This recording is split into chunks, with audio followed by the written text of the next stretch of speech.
apparently, Turning Point USA had a women's leadership summit over this weekend. And according to Grok, Erica expressed hope that her children will remember how she showed up and handled the family difficulty. I guess he was referring to when Charlie was killed. She took over the organization, I guess. But here's the first soundbite from Turning Point. There will be a day, 10 to 15 years from now, when my children will look back on this season of life that us three are going through, and they won't remember it fully because they're so young. But they will see everything. They will see how this world talked about their father, their mother, even themselves. They will be able to read every headline, every accusation, every lie. And my prayer is their focus isn't on all that noise, but rather on how their mother showed up and how she handled it. So it sounds like she's saying that her children are going, and I don't want to put words in her mouth, but it sounds like she's saying her children are going to appreciate the fact that instead of staying home and raising them, she went out and took over the organization and not being home with them. Mm-hmm. Did you hear the same thing? Or Yeah, I heard the same what do thing. you say about that? I think her kids are going to grow up and see that she had a fireworks show and a big old production for her husband's funeral and looked fake, seeing something so traumatic happen, and how they're going to just remember how much they missed their mom at this time because they went through something so life-changing and traumatic that they need their mom. And she has enough money to just be with them. Yeah. She doesn't need to keep this going. What do you say? Very, I hate to just say this, but it's selfish. And I just, as you would say, when she's crying, she's lying. I know she wasn't crying there, but I'm like, no, it's just a show. It's just a big show of your ego. Because kids, I know adults who mother was out working and stuff, and they felt left out. Like the mother was out working and wasn't there with them, and they felt unloved and blah, blah, blah. Yeah. So her kids, they're not going to say, oh, Mom, I'm glad you went out and left us with the maid or whomever watching over them. And she has the resources to be there. That's what's crazy. The ego is more important than the money itself. Now that's a big dog Yeah. that I don't want to be associated with. Oh, yeah. Let me go to Gerome out of New Jersey. Gerome, you are on the air. Hey, Jesse, happy Tuesday. How are you? All is well, Gerome. How are you? I'm good. Just out here enjoying the nice weather. You know, I wanted to call because I know Trump did that interview not too long ago. He did, I think over the weekend, he did the interview with Insider Edition, whoever the lady was, and it was all over the news. And, the one where he had to go off on her. Yeah, that was the part that I wanted to talk about because I don't really care that he got angry in the interview. Like, I thought it was funny. I thought it added to the humor of it. But then he got so angry to the point where he stormed out of the interview. He ran. He threw his microphone off, and then he left. I'm like, is that the way a president, a man, should handle an interview, especially with a woman? Like, you let a woman run you off? Sorry. And you let a woman run you off, and then everybody's over here, you know, there's some people praising him for this interview. You know, he said, you know, the way this woman, you know, she came at him a certain way. But, like, as the president, you're always going to have people talking to you and, you know, trying to entrap you and stuff. But you have to handle it the way a president does because he shows that, you know, if you can't handle this, how can you handle a war? How can you handle, you know, going into negotiation with other countries? How can you handle being the leader? And, you know, he's saying he put America first, but he can't even stand up for himself. And I wanted to know what were your thoughts on the interview. I thought it was amazing. I knew that the way he dealt with her was perfect because women hate men and whatever they can do to embarrass a man or degrade him or try to put him down, they would do it. And that's the impression I got from that female that that's the impression I got from that female that he was interviewing. And so I thought that he dealt with her perfectly by correcting her and letting her know how evil and nasty she was. I thought he dealt with it perfectly. Yeah, like I said, I have no issue with him getting angry at her and stuff. But even I'm not even sure that. Why do you say he was angry? he was getting belligerent. He was yelling. He said he started calling her out her name. He said either you're useless or stupid. That's clear anger. And then after that, he rips off his microphone, and storms out. And so, but why do you say he was? Why do you say he was angry? But that's why I said anytime somebody has done that on your show, you say that they run. But now you're saying that this is okay, like he dealt with this perfectly? I thought he dealt with it perfectly because normally men are too weak to correct females like that. And they have been told, the females have been told that, or men have been told not to correct women. Don't, you can let them hit you, you can let them say whatever they want to you, and you can't correct them. The president from the old school, so he hasn't fallen for that lie. And so I thought he demonstrated that so that other men can see how to deal with females. Yeah, but this didn't have anything to do with men versus women. This was it had everything to do with it. They didn't bring up gender once. It had everything to do with it because it was a male dealing with a female, so it had everything to do with it. The average man would not have been able to correct her like that, especially he ran out of the interview, especially in a public way. I think it's because it's Daddy Trump again that you're gonna make any excuse that you can for him. Why do you call him Daddy? No, you do, and you talking like he's your daddy. I call him Daddy. Yeah, you call him Daddy. I don't. You're lying. I call him the Great White Hope. When have you heard me? When have you heard me call him Daddy? Gerome. When have you heard me call him Daddy? Every day on your show. You never heard. You're lying. I call him the Great White Hope. I don't call him Daddy. Why are you saying that? I've heard you call him Daddy, and he's your daddy. Gerome, stay with me. You've never heard me call Trump Daddy. Yes, I have. You haven't. You have. You said it. I tell you what other people call him, and I always say I call him the Great White Hope. Yeah, and that's crazy that you're talking about this man, right? Like I said, but stay with that. You made a statement that's not true. No, it is. Do I say I call him Daddy, or do I say other people call him Daddy?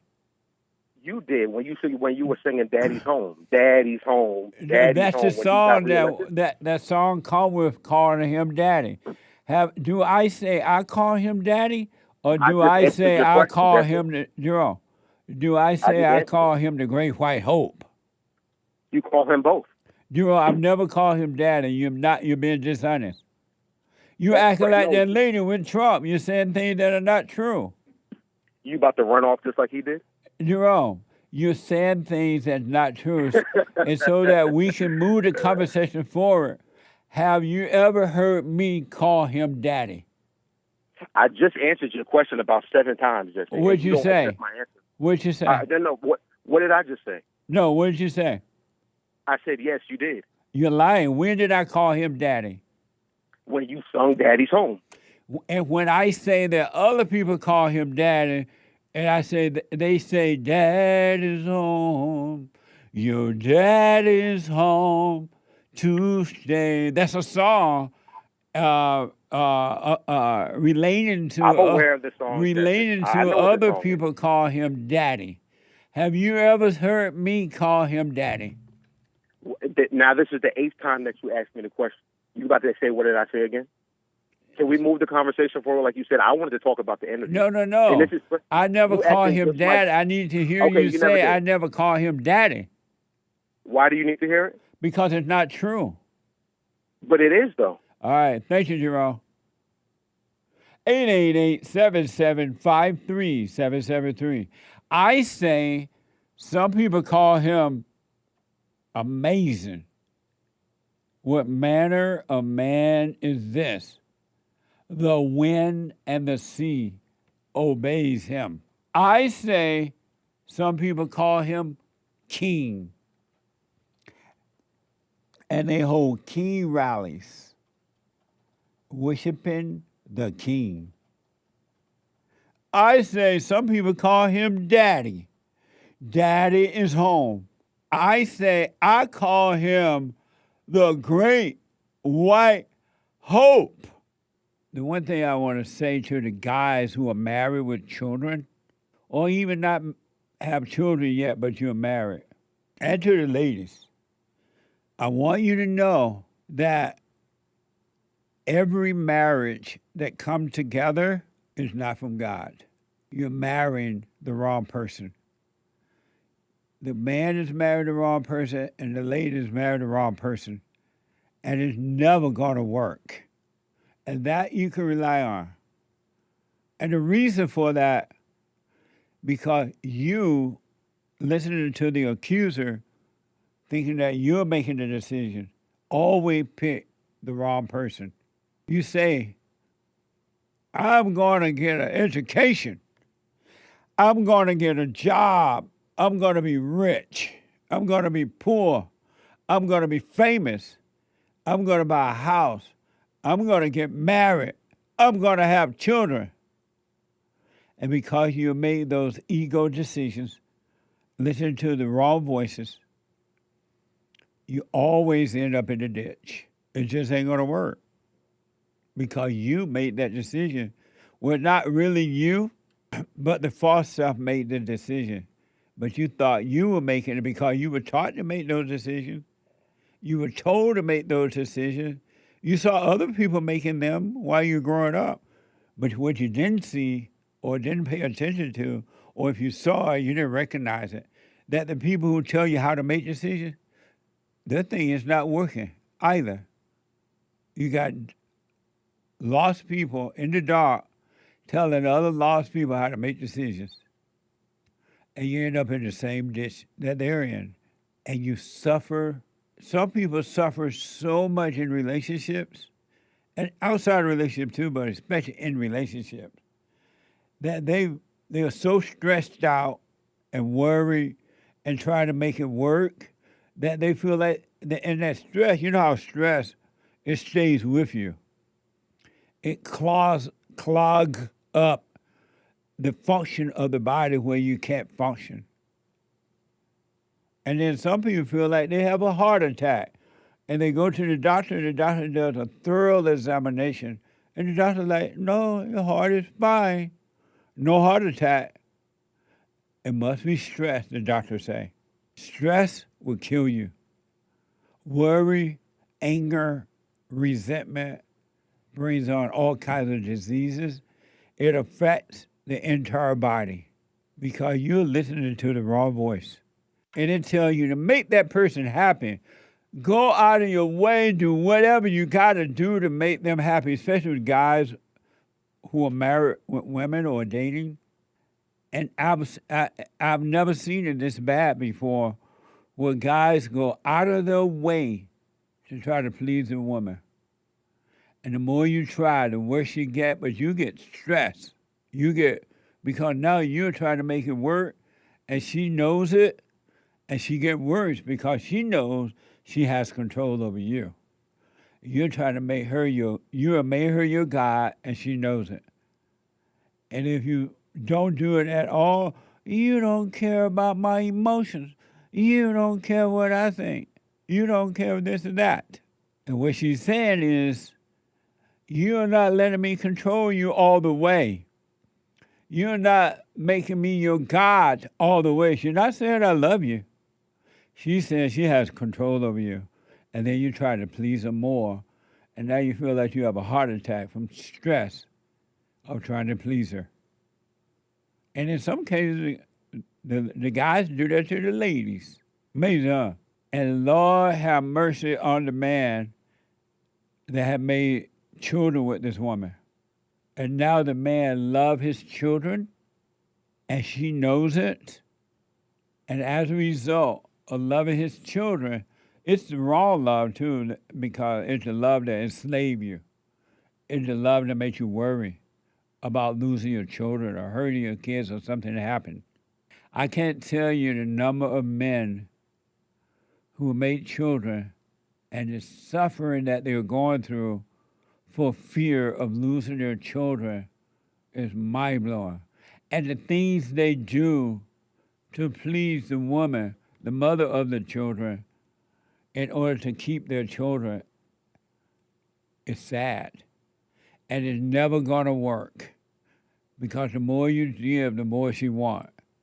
And if it means taking your children and destroying them mentally, emotionally, and everything, the women would do it because you love your children. I want to suggest to the men who are in this situation, and most are, speaking of the great white hope, he went to a football game yesterday, on Monday, right? Darryl said basketball. It was basketball? Yeah. Huh? Yes. Oh, I thought football. Same thing. The Great White Hope went to a basketball game yesterday over there in New York, his hometown. Well, I know now he lives in Florida, but still, New York is his home. And it was amazing, I hear, but some people didn't like it because they don't appreciate the work of the Great White Hope. NBC News, President Donald Trump faced apparent boos from the crowd of passionate Knicks fans. Is that a football team? I mean a basketball team? Yes. Knicks fans at Madison Square Garden in New York, I guess. That's in New York, right? Yep. Watching some ABC News. It appeared to be a frosty reception at Madison Square Garden for President Trump. Trump, the first sitting president to attend an NBA Finals game. Fans forced to line up for hours to navigate security. He's a genuine Knicks fan, and so yes, there's some inconvenience to the fans here, but I think we should be using sports to create more of a sense of community with people, not less. This barrier set up around the arena. An outdoor watch party canceled. All to avoid scenes like this after the Knicks win Friday night when dozens of people were arrested. But there was no celebrating for Knicks fans last night. In the second half, it was all Spurs. Three-pointer, lines it up and knocks it down. The Spurs snapping the Knicks' 13-game playoff win streak. San Antonio erupting in celebration as disappointment spread across the Big Apple. Some Knicks fans paid more than $65,000 for premium tickets. Whoa. Even the average ticket price topped $7,500. Wow. Some angry fans posting, "Trump cursed the Knicks," sharing video of the president appearing to nod off during the game.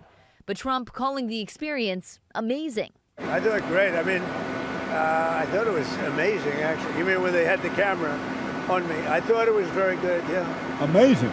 It was certainly amazing. It was amazing. I think mostly cheers. It was loud and it was very enthusiastic. So, is Trump a Knicks fan or the other team fan? I would assume that he is a Knicks fan. Why would you assume that? Because he's a New Yorker by birth. Oh, okay. So, and the Knicks lost. Alas.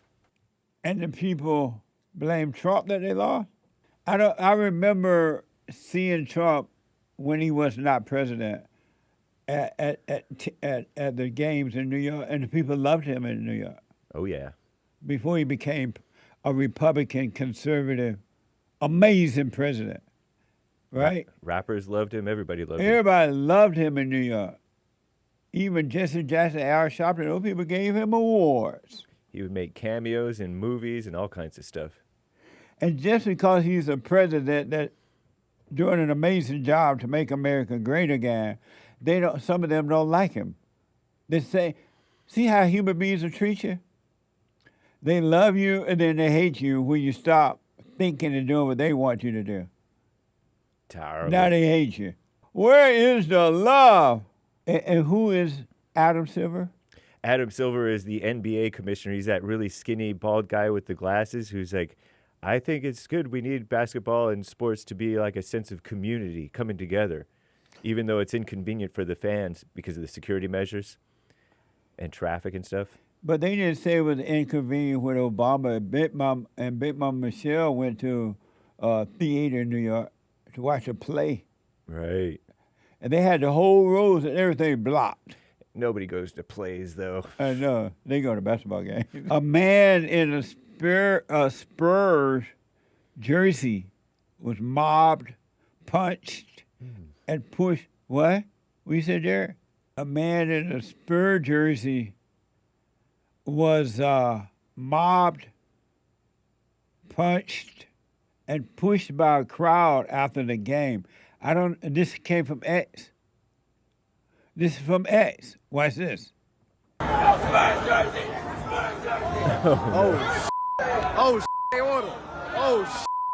Get on his ass. The Spurs. We all be.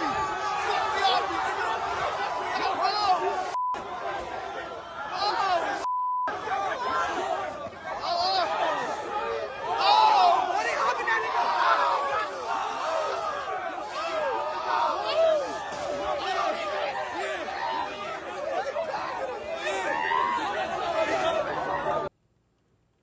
That is amazing that a jersey can make human beings act that way. Different teams are playing. You have one side supporting one team, another side supporting the other team, and they can do this to you over a jersey because you're not supporting their team. They're beating this man, according to the report, because he had on a Spurs jersey rather than a Knick jersey. Whatever happened to fun in basketball? That is fun to them. That is not fun. You're right. They do call evil fun. Yeah. You can't go anywhere now. Basketball used to be fun. Russell, we love you. Russell, we love you. We love you in the summer and the fall. Russell, we love you. Russell, we love you, but you just can't play no ball. Yeah! Isn't that nice? So Russell County High School, we used to play them. That's where my girlfriend went to school. Ah. And traitor. We were a better team than they were. And so while they playing, running up down the court, we'd be like yelling, Russell, we love you. We love you in the summer and the fall. Meaning you steal their girl. Russell, we love you, but you just can't play no ball. And we still have fun. Nobody went out and fought. You didn't worry about when you were leaving the gym, the game was over, and you were leaving, you're going to have to fight with somebody that's going to the bus or the car, however you're traveling. I heard them shouting that stuff, and I saw the man walking through the crowd. I'm like, he should take that jersey off. Yeah. And just take it off, kind of appease the crowd a little, maybe. But I have not seen a white man stand up for himself like that, though. He was fighting back. Yeah. He was fighting the crowd. But cowards need more than one person to win. But he was fighting back.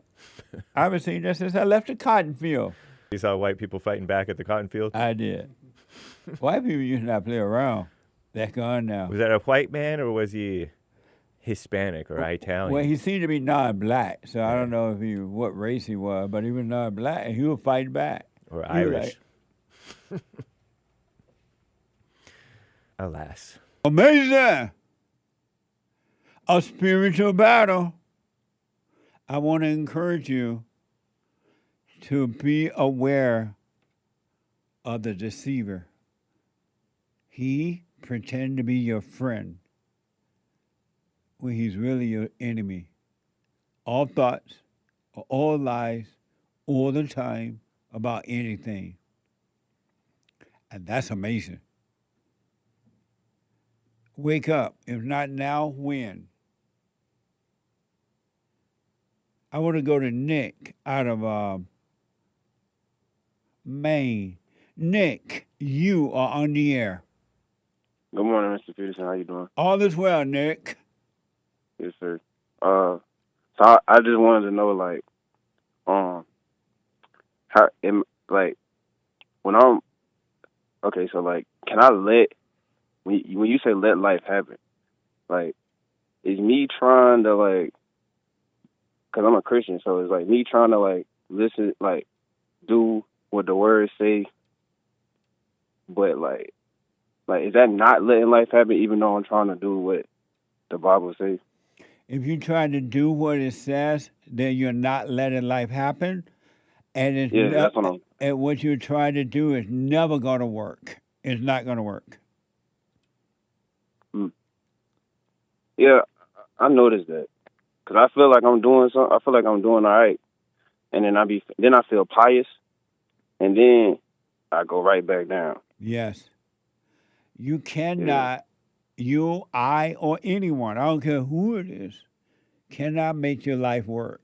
It's impossible. It wasn't set up that way, and it's never going to work. You can read the Bible, you can be a Christian or whatever religious you want to be, but as long as you're trying to make life work, it's never going to work. You can't do what the Bible tells you to do, meaning that you can't make that work. I see. So, like, what if, okay, like, I started smoking cigarettes and drinking. So, like, I shouldn't feel bad about that. I should just kind of, like, just notice that I'm doing it, I guess. But, like, I shouldn't try to stop doing it. Or And the worse you feel about it, the deeper you're going to go into it, and the longer you will do it. But if you can see why you're doing it, you're in your head, number one, and you're trying to cover up psychological and emotional pain, you're running. And when you can see that without judging it at all, one day you will lose the appetite for it. You'll go for a cigarette and drink, and you wouldn't even want it. But as long as you're judging yourself and then running instead of facing what's going on inside of you, you're never going to overcome. You're going to go from one thing to another. You cannot have an opinion about your life at all. You cannot have a good or bad opinion about your life, period. Because when you have an opinion about it, you're judging. And when you're judging, Satan is your God. You and the devil are one. how do I not have an opinion about, like how do I go, like, because stuff be happening. So, like, what do I, like, when I think I have an opinion, should I just, like, say, nah, I don't have an opinion, like, force it? Like, because I feel like that's not letting life happen either. Right. You know what I mean? Yes. When a thought comes, which is called opinion, whether good or bad, just be aware that the thought is there. Don't argue with it. Don't agree with it. Don't disagree with it. Don't do anything. Don't run from it. Don't deny that the feeling is there. The thought is there. And the light will come in and take away the darkness. This I promise you. He, the Spirit of truth, would take away that thought and those feelings. Okay. And don't have an opinion about it. Don't run from it. Let's say that you take a drink or you smoke a cigarette, but you've said, I'm not going to smoke anymore. I'm never going to drink again. And then you find yourself doing it, and the thought says, oh, I thought you weren't going to drink anymore. You said you weren't going to drink. Look at you, you're drunk, or you're a smoker. Don't fall for that lie. It wants you to react so you can get deeper into it. And then never, ever, but never, never, as long as you walk the earth, never say what you will or will not do. Always have a way to see. Don't say you're not going to drink. Don't say you're not going to smoke. Don't say you're not going to this or that. have a way to see, because when you say you're not, you just open up the door to do it. You Okay, lie I to see. yourself because you give the wrong impression that you're in control of your life, and you're not. I see. All right. Okay, so like when I do the silent prayer, like I just got done doing it because I'm on break, and like when I do the silent prayer, like I feel like it's easy to like see like thoughts. I feel like it's hard when I'm not sitting in one spot, like when I'm just doing everything. Like I feel like it come back. Absolutely. If that makes sense. That's why you have to stay. The greatest sin that you can commit is to forget to be aware. When you forget to do the silent prayer, or when you do it and you drift off into your thoughts and you forget to come back to the present, you're back into hell. So when that happens, for now, because you're so accustomed to living in thought and identifying with thoughts and feelings, when that happens, don't judge it. Don't say it's not working. Just come back to the present. Be aware of where you are and what you're doing, and you're fine. Do not have an opinion about it at all. Yes, sir. All right. I appreciate it. I gotta get back to work. Okay. But I sure appreciate it. You walk. How old are you? I'm 23. Right on. You avoided a lot of hell, man. So stay with it. Stay with it. Stay with it. Yes, sir. God bless. All right. Take care. Amazing. Let me go to Artis. A first time call out of North Carolina. Artis, you are on the air. Hey, Mr. Peterson, how you doing? All is well, sir. Yeah, man, I didn't listen to so much of your talk, man. I changed my whole thing around. What do you mean by what do you mean by we're not in control of ourselves? So I don't control myself. I don't have my own thoughts. I can't control my thoughts. If I think of something, I can make that thought happen. I made that happen. So how am I not in control of myself? And how do you make it happen? Through a physical. I mean, if I had a thought of making a plan or having a business, I'll go out and get an LLC and continue to wait whatever it is to make the business happen. I created that, right? And then how do you make a thought happen? With my brain. Steps. Tell me the steps. With the brain. That's what how the brain works, right? Artis. Tell me the steps of making or creating a thought. The steps of creating a thought? Yes. I don't think there is steps to create a thought. I think your eyes. How do you do it then? You can see something. It just feels. You can feel. So you're saying that there's a higher power that puts that thought into my mind? There's a lower power that puts the thoughts into your mind, and there's a higher power that reveals to you. You are not doing any of those things at all. You just think that you are, because all your life you've been told to do it and that you are, but it's not you at all. You don't have the so-called negative, other good thoughts. They're not from you. If you really pay attention, you're going to see that thoughts come and they go. Where they come from, we don't know, but they come and they go. Understanding comes. Where does that come from? It's not coming from the individual. Well, I don't understand why would you say that? Because if I'm thinking of something that's me, I can think of whatever I want. I can picture anything in my brain right now, right? I can make whatever I think about happen. I can physically make it happen just with a thought. How? And I think that's powerful. How you make it happen? Meaning that if, like I said about a business, if I'm thinking of a way, I want to start a business and I'm thinking of a way to do it, and I come up with a way to do it, by research and stuff like that, and I make it happen, that was me manifesting that into reality. And where do you get those ideas about making a business happen? See, but that's where it gets tricky, because who can possibly answer that question? I can answer it. I mean, what would you say to that? I mean, and who's to say what you're saying is correct? But I mean, what was your theory on that?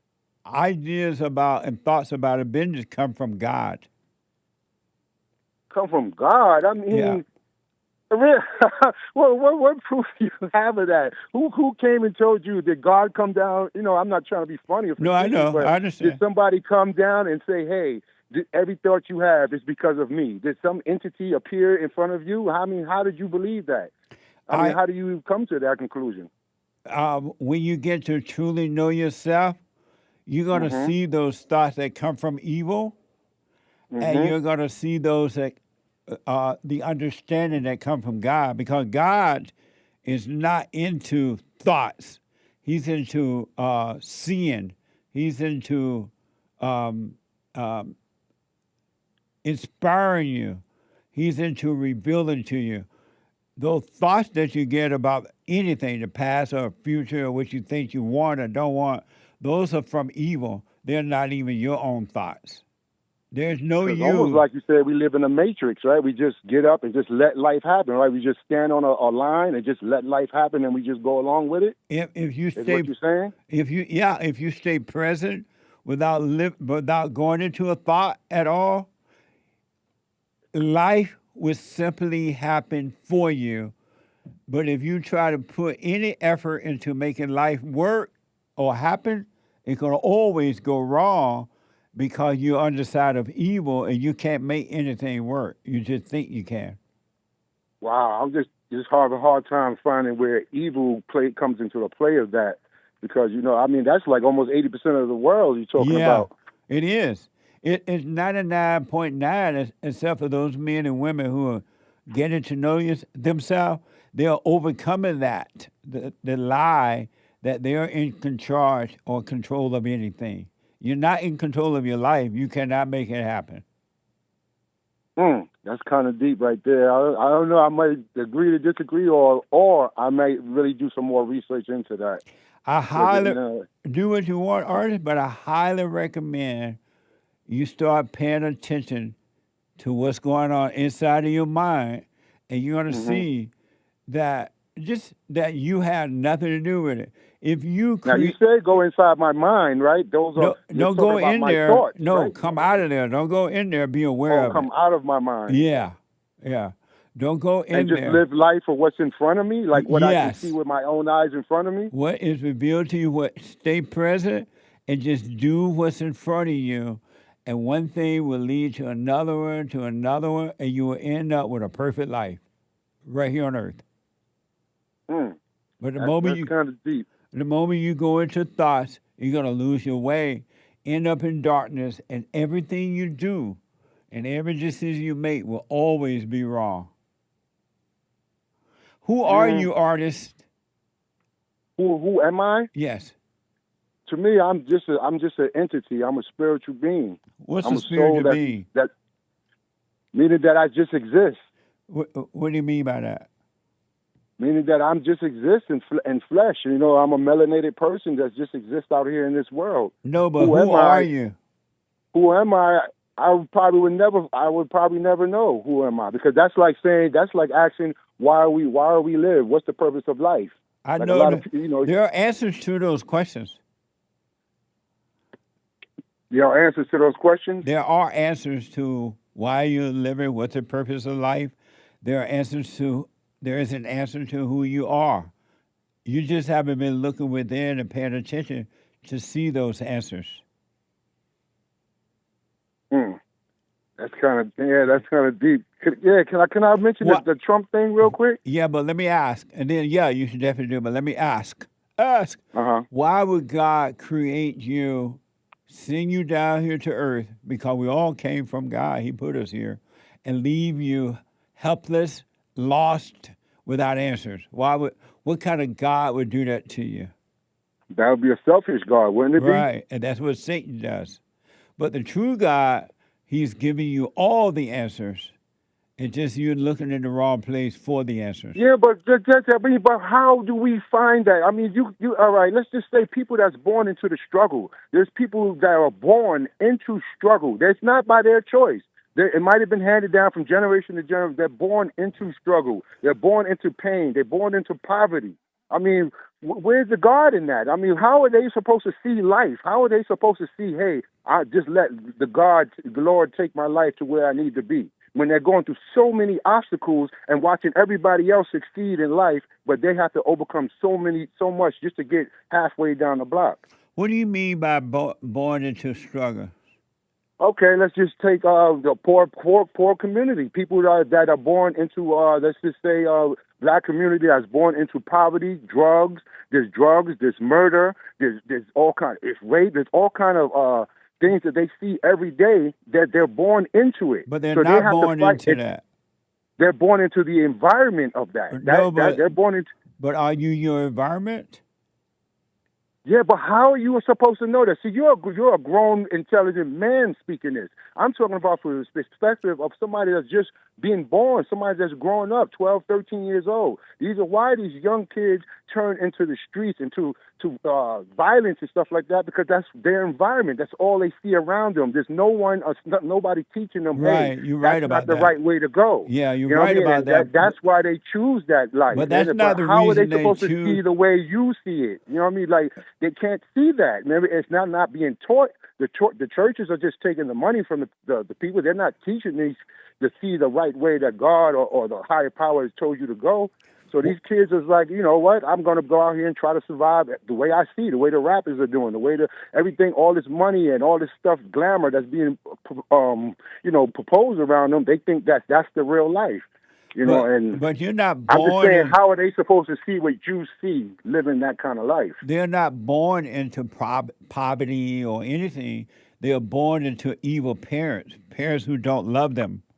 And those parents who have no love pass on evil to their children, and the children become like the parents. So the sins of the parents are passed on because the parents have no love.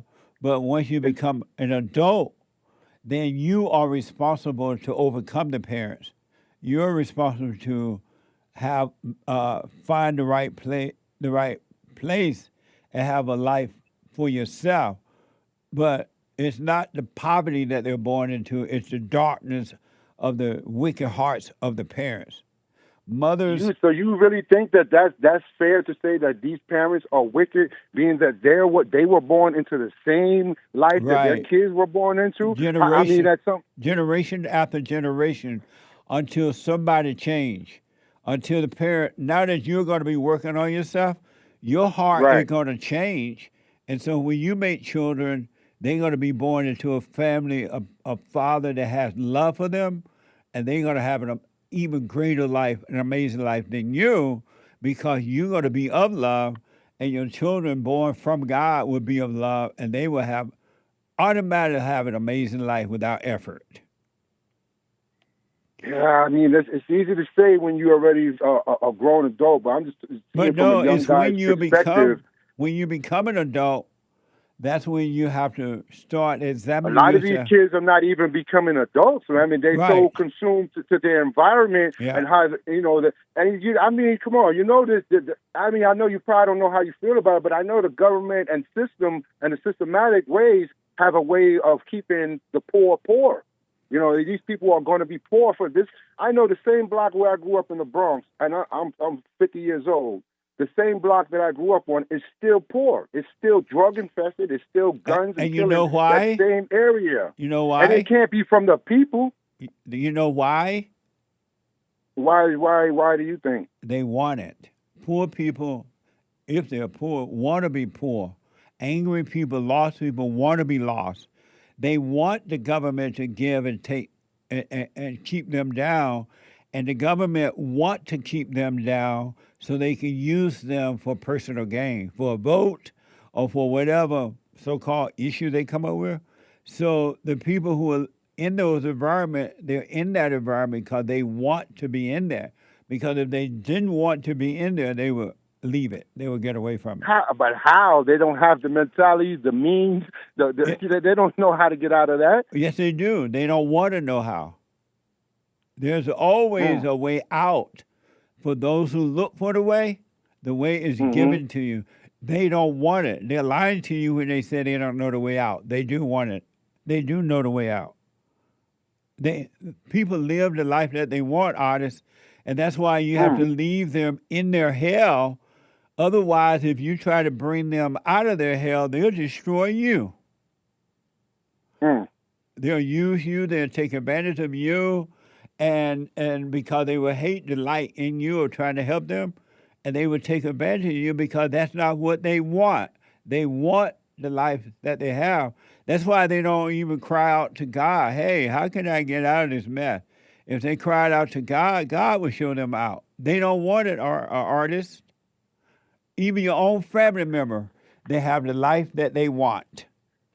And then they bitch about it. And they love bitching about it.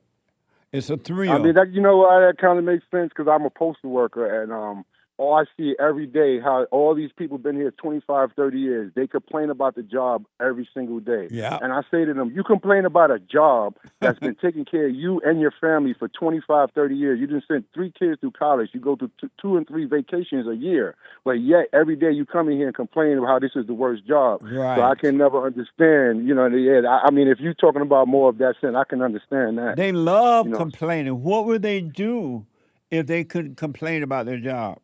They love, it's a thrill, and evil people love thrills. Yeah, that's kind of deal. I don't know. Yeah, can I talk about the Trump thing real quick before I get out of here? Yes. No, I just wanted to say to that last caller that, a lot of people say that, Trump should be presidential, Trump should be this way. I'm from New York. I grew up with Trump. I was in Trump Taj Mahal playing poker one day. Trump walked inside the casino. Everybody stood up, clapped. I'm at a table with like maybe 4 or 5 black guys, 2 white guys. There's a whole table of white guys right there. He came to our table, shook our hands with a firm shake. And I'm gonna tell you, man, that shake, I'm a grown man. I know a person that's a racist guy or somebody who doesn't like you. No, that impression I got with him that day, that he's just a man, that he appreciates people, and he didn't get booed last night. I watched the game, and he didn't get booed. When they showed him and when they were doing the national anthem, there was a bunch of cheers. It might have been mixed, but there was more cheers than boos last night, and so I just wanted to tell our previous caller, Trump is never going to be presidential the way you guys want because he's his own man. He marches to his own beat, man. That's why I love him so much because, man, we've never had a person come in here and just stand on his own 2 feet and tell it like it is, tell you how it is, and, he don't let nobody mess with this country. You know what I mean? He's not having it, man. And, I'm not a big fan of presidents for past, but this guy right here, I know a real dude when I see a real dude, Are you responding to Jerome's call? Yes, I'm responding to him, man, because, he wants somebody to act presidential. He wants them to, the presidents in the past act. No, this is a new age, man. This is something different right here. This is like Wembyama, the big 7'5" guy in the elite. This is new stuff going on right now, man. Like, we're being straight up. There's no more indirect talk. I'm talking to you straight up. I'm going to tell you how I feel. If I feel you're an idiot, you're an idiot. That's right. Right on. So that's why I rock with Trump, man, from the beginning. And come on, like you said before president, everybody rocked with Trump. I'm from New York. We all looked up to Trump. Yeah. Trump was he was in all of the rappers' videos. Like you said, Don King, Mike Tyson, Michael Jackson, everybody. Jesse Jackson and all of them. Yeah. Al Sharpton. Out of some things I may not agree with him. Maybe some way of how you handling ICE. Maybe it could have been a better plan some way down the line. But I do agree that if you come on now, hey Jesse, let me ask you something though. With the immigration thing, why isn't anybody talking about the process of coming into this country legally? Yeah. Why aren't we addressing that? Why aren't we saying, hey, this is the process right here. Does this have to be fixed? Why are they coming illegally if this is a good process to come here legally? I rest my case. You're absolutely right, Artis. Artis, I got to take a break, but a good hear from you, man. Call me again. All right, brother. Appreciate it. Take care. Okay. 888-77. Jesse, let me go to George out of North Carolina. George, you are on the air. Hey, Jesse. How's it going? All is well, George. Yeah, so I was calling to ask about the ego. To ask about the ego, a little backstory. My 2-month-old had passed, and there's just been a bunch of turmoil in marriage. To the point where I just actually recently left my wife.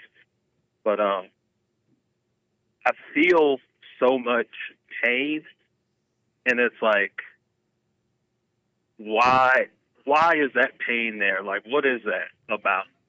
You made her your God, and now your God is gone, and that void of which you never dealt with to overcome, you is now revealing itself that it's still there.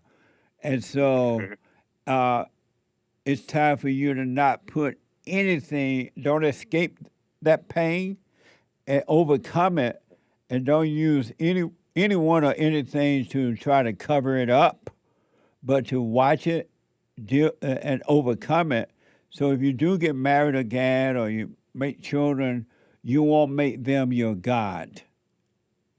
You will be free, and only God will be your God. And so, like, if the children leave or the wife leave, you wouldn't feel anything about it because they are not your God. Your money, your location, your friends, your parents, your children, your wife, your house, nothing or no one materially should be your God. So it's just the pain is there because you have never dealt with it and overcome. You've always covered it up.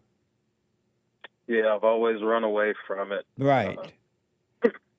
And so now that she's gone, be glad that she's gone, and then and be glad that you now are aware of the pain again so you can overcome it. And you're going to see that the pain is not you. Nothing is happening to you. It's in the mind, it's in your mind, and the pain is in your body, but you're not your thoughts, and you're not your body, and you're not the pain. And if you stay with it, George, the Spirit of Truth will destroy all that, and you will never, never have anyone or anything as your God again.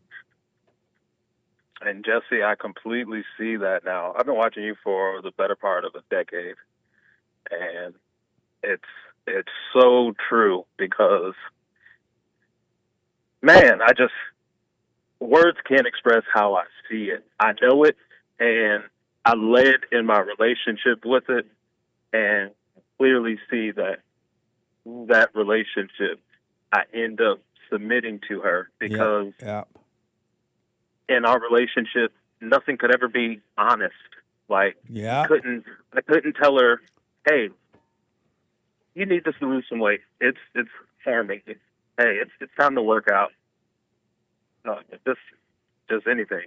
I clearly see that I submitted to her world and her way of life. Yes, and she resents you for that too because and women. Jesse, when I tell and I used to tell her that, like, I see that you hate me. Yeah. And like probably a week or two before I left, she like broke down and she was like, "Oh, I resent you," and I'm like, "Yeah, you hate me," but it's like in her mind, to say resentment, it's softer than just saying hate. Yeah. And it's like, and I'm like, in my skin, like, I just couldn't continue to lie to myself. I was going insane. Right on. Well, now that she's gone or you're gone, don't try to get her back. Don't call and beg. You now get serious about working on your life, yourself, to overcome evil so that you can be free. Because if you go back in the same condition that you left, it's only going to get worse. It's not going to get better. And the worst part is she's pregnant right now, too. For who? Huh? Who? If you can you can hear. No, but to be fair, you actually muffled the words. I heard, but I didn't hear clearly. Who is she pregnant for? For or by? She's pregnant by me, I think. Oh.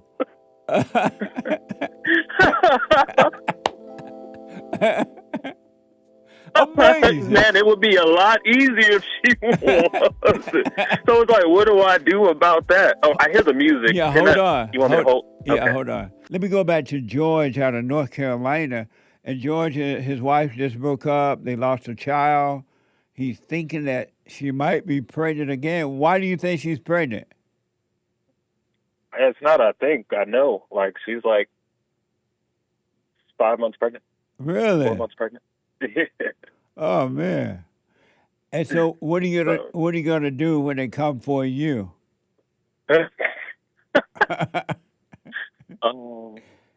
So in my last relationship, I had a child out of wedlock, and it didn't work out well.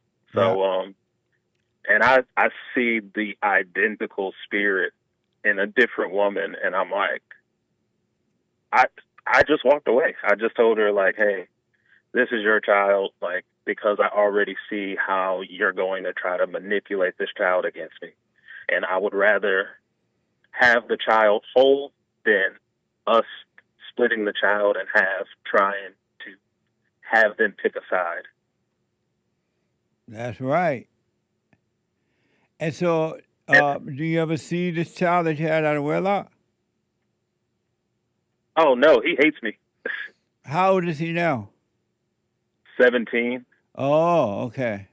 I tried, man. Yep, I tried reaching out to him, and nothing ever happens. So I was speaking with my mother the other day because she spends time with him, and it just hit me. I was like, how come you never call me when you're with him? Yeah. But you make it so important that, oh, he has to see you and blah, blah, blah. And I'm like, yeah, but if you're with him, then why don't you ever have him call me? What did she say? Regardless of, oh, well, he don't feel like talking and blah, blah, blah. And it's like, okay, but you go around other people's back and try to manipulate the situation. But when you see something might not feel good, but know it's beneficial, then you're cared about how people's feelings are. Why is she involved in it at all? If you can't see the child, she has no business seeing the child either. Well, you already know that. Power and control and manipulation. Yeah. I got to say it because I see it. Oh, they have been using my son against me. Everybody. Like my sister, my mother, my baby mom. Like everybody tried to use my son to manipulate me, to get me to bend to their will. It's Yes. Amazing. Have you forgiven your mother?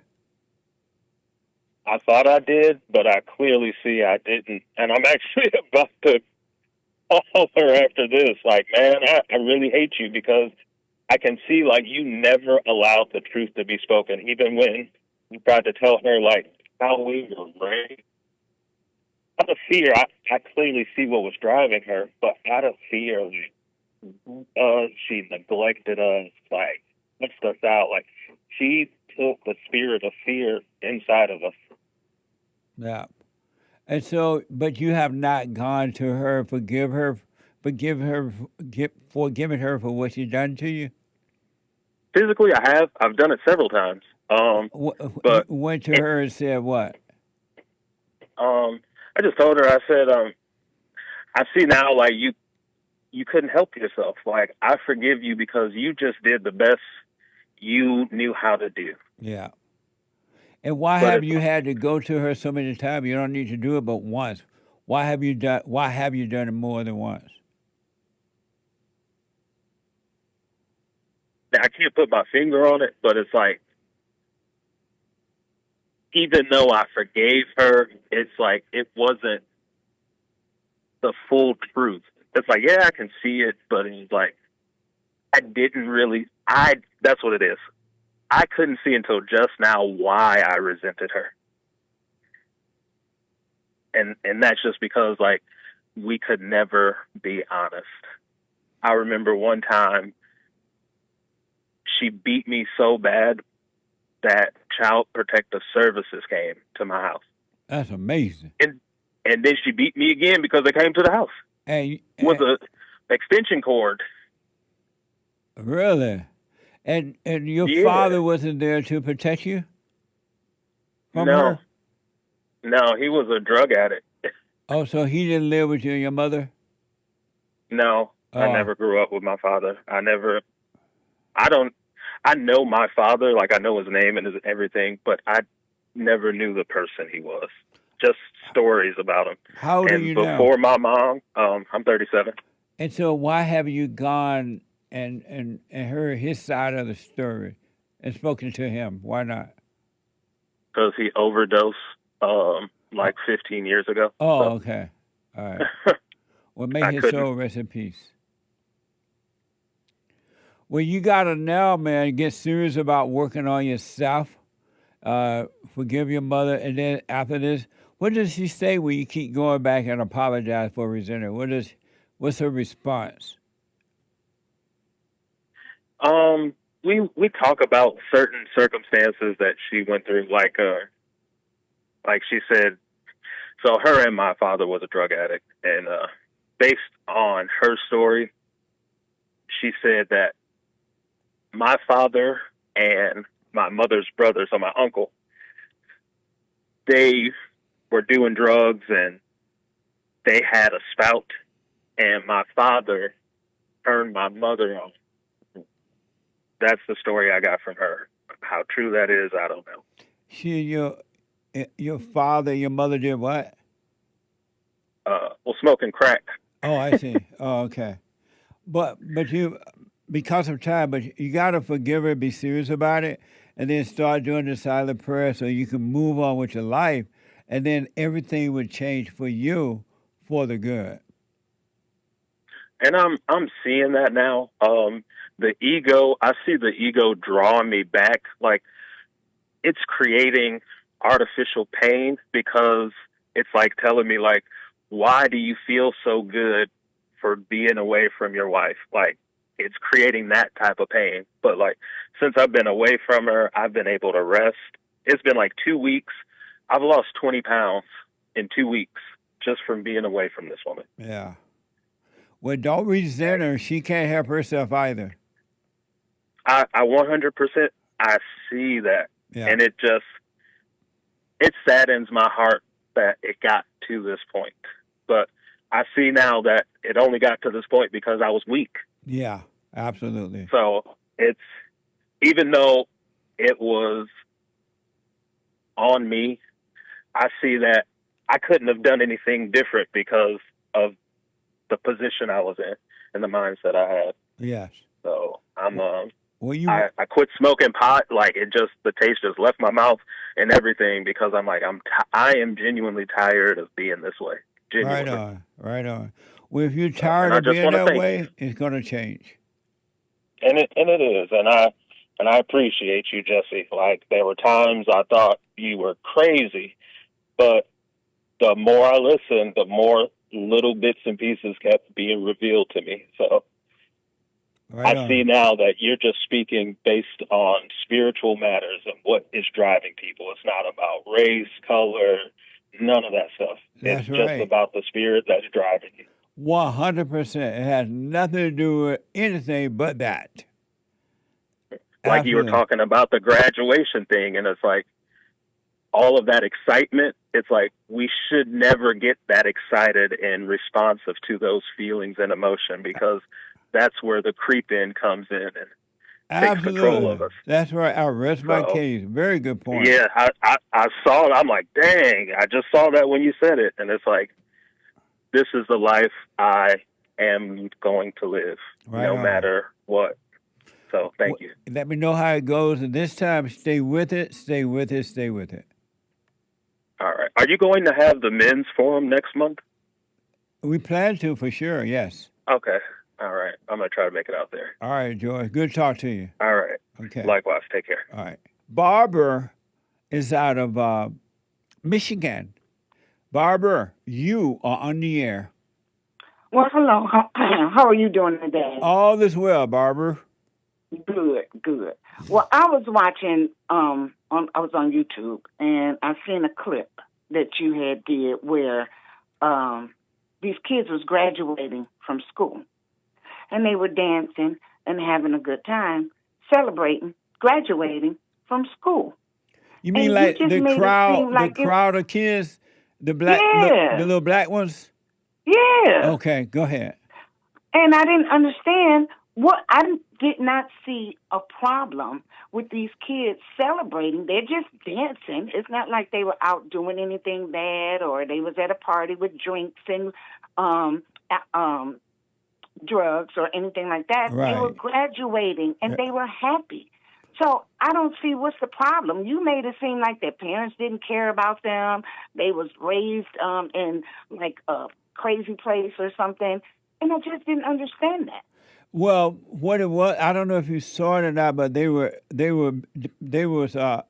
interrupting and being disruptive, disrespectful to the other people who were there that were trying to be sober and normalized so they could enjoy the graduation.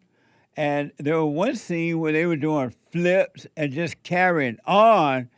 And I read a report or heard a report that it's so bad now that they're not going to allow that to happen anymore, thank God, because they're interrupting the normal people who are there trying to enjoy the graduation.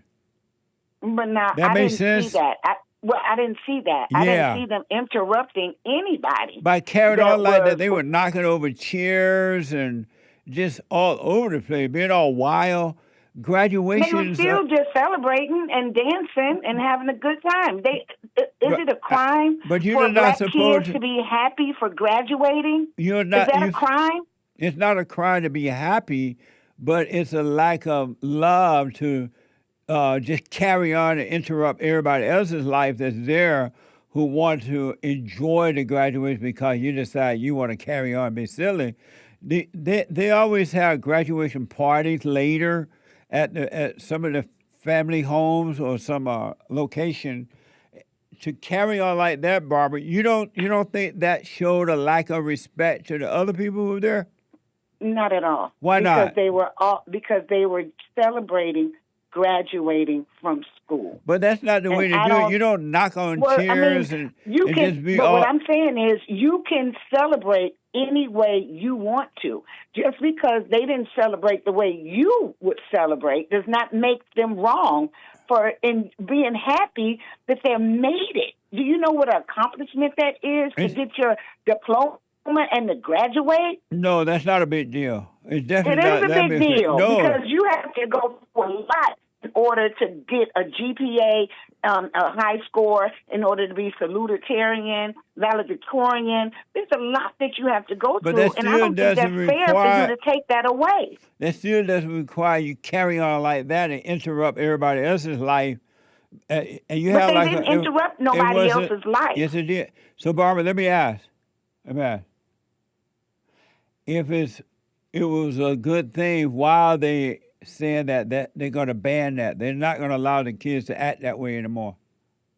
I have no clue because I turned because it the was same just- one that I looked at yours. Then I looked at a white school, and they did the exact same thing. No, white people But- don't carry on like that. That's not true. Yes, they do. What No. makes you think white people don't dance and have fun and celebrate their kids graduating from school? They don't carry on the way those black kids were carrying on, Barbara.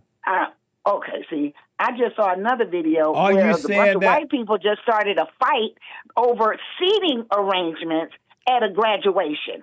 Now, you didn't put that on there. You put on there the kids dancing, but you didn't put on there where the police had to be called on a whole white school because they were fighting over who was going to sit where.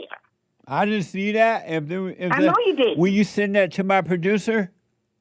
I have to see if I can find it on YouTube again. And Yeah, then, of course, you right. have to give me his information, and I can send that right to you. Yeah, send it to producer at JessieLeePeterson.com.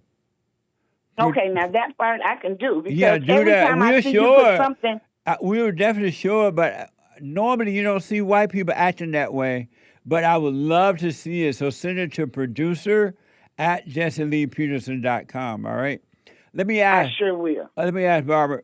Now that they're not going to allow those people to act that way, is that a good thing or a bad thing? it could be a sword cut both ways. Meaning because what? I feel as if they should be able to celebrate any way they want to when they graduated. My grandson just graduated from the 8th grade, and 2 of the girls got up there and did a cartwheel because they were excited that they were graduating, and because they won the debate, they're going to Africa. Why does in it have to August. always be black people carrying on? I think it's not always black people. I think it's just people in general. I just told you about the whole white school that got into a fight over seating arrangements at a graduation.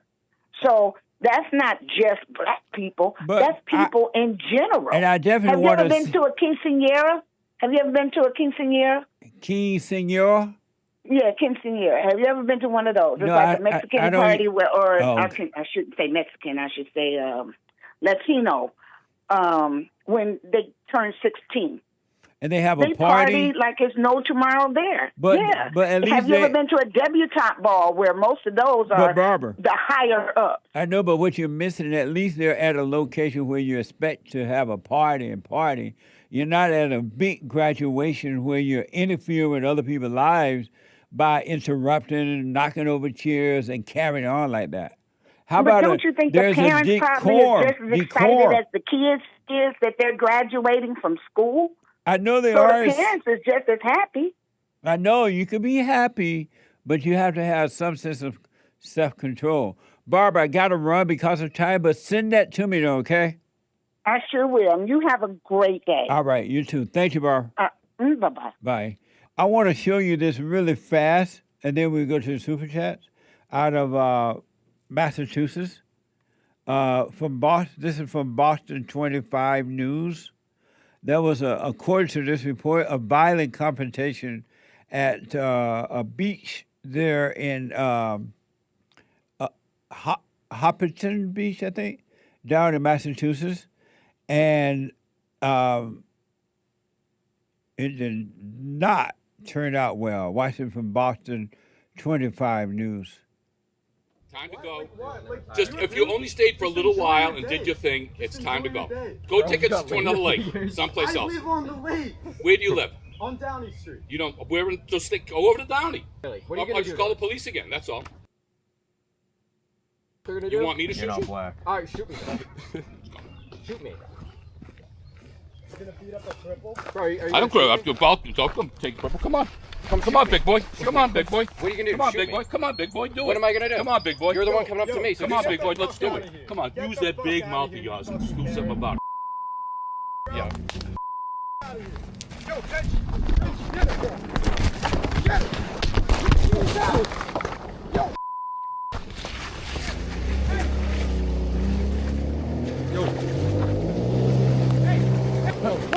Hold on, right now. Back up. I have a broken leg. Back up. I have a broken leg. Calm down. Hey, he injured a crippled person. You know that? All is doing. No apology. I'm crippled. You're. So according to the report, those boys were, I guess, water skiing in this man's area where his house is located. And according to the report, he was trying to get them to come out of the water and leave his area, even though it sounded like at least one or two of them live in the same area, but not right there in that particular water. And so they were fighting over that, according to the report. A Massachusetts man is charged with attempted murder after he allegedly held a 21-year-old man using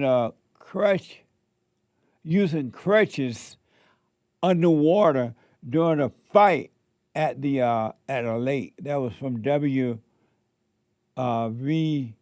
WCVB. What's the name of the lady that called me from Michigan just now about the black people dancing at Barbara. Barbara. See, Barbara, these people are white. And I'm showing white people fighting. What? They appear to be white. A judge released the Hopkinton man on bail after the late confrontation. This is from WCVB Channel 5 in Boston. Do you think the charges were excessive? 70-year-old Stephen Dana walks out of court this afternoon, released on $7,500 bail after the judge ruled he's not a danger to society. Following this violent confrontation between Dana and 21-year-old Matthew Duffy regarding the use of jet skis on Lake Maspinock in Hopkinton. Right now. Authorities charged Dana with attempted murder, strangulation, and assault and battery on a disabled person.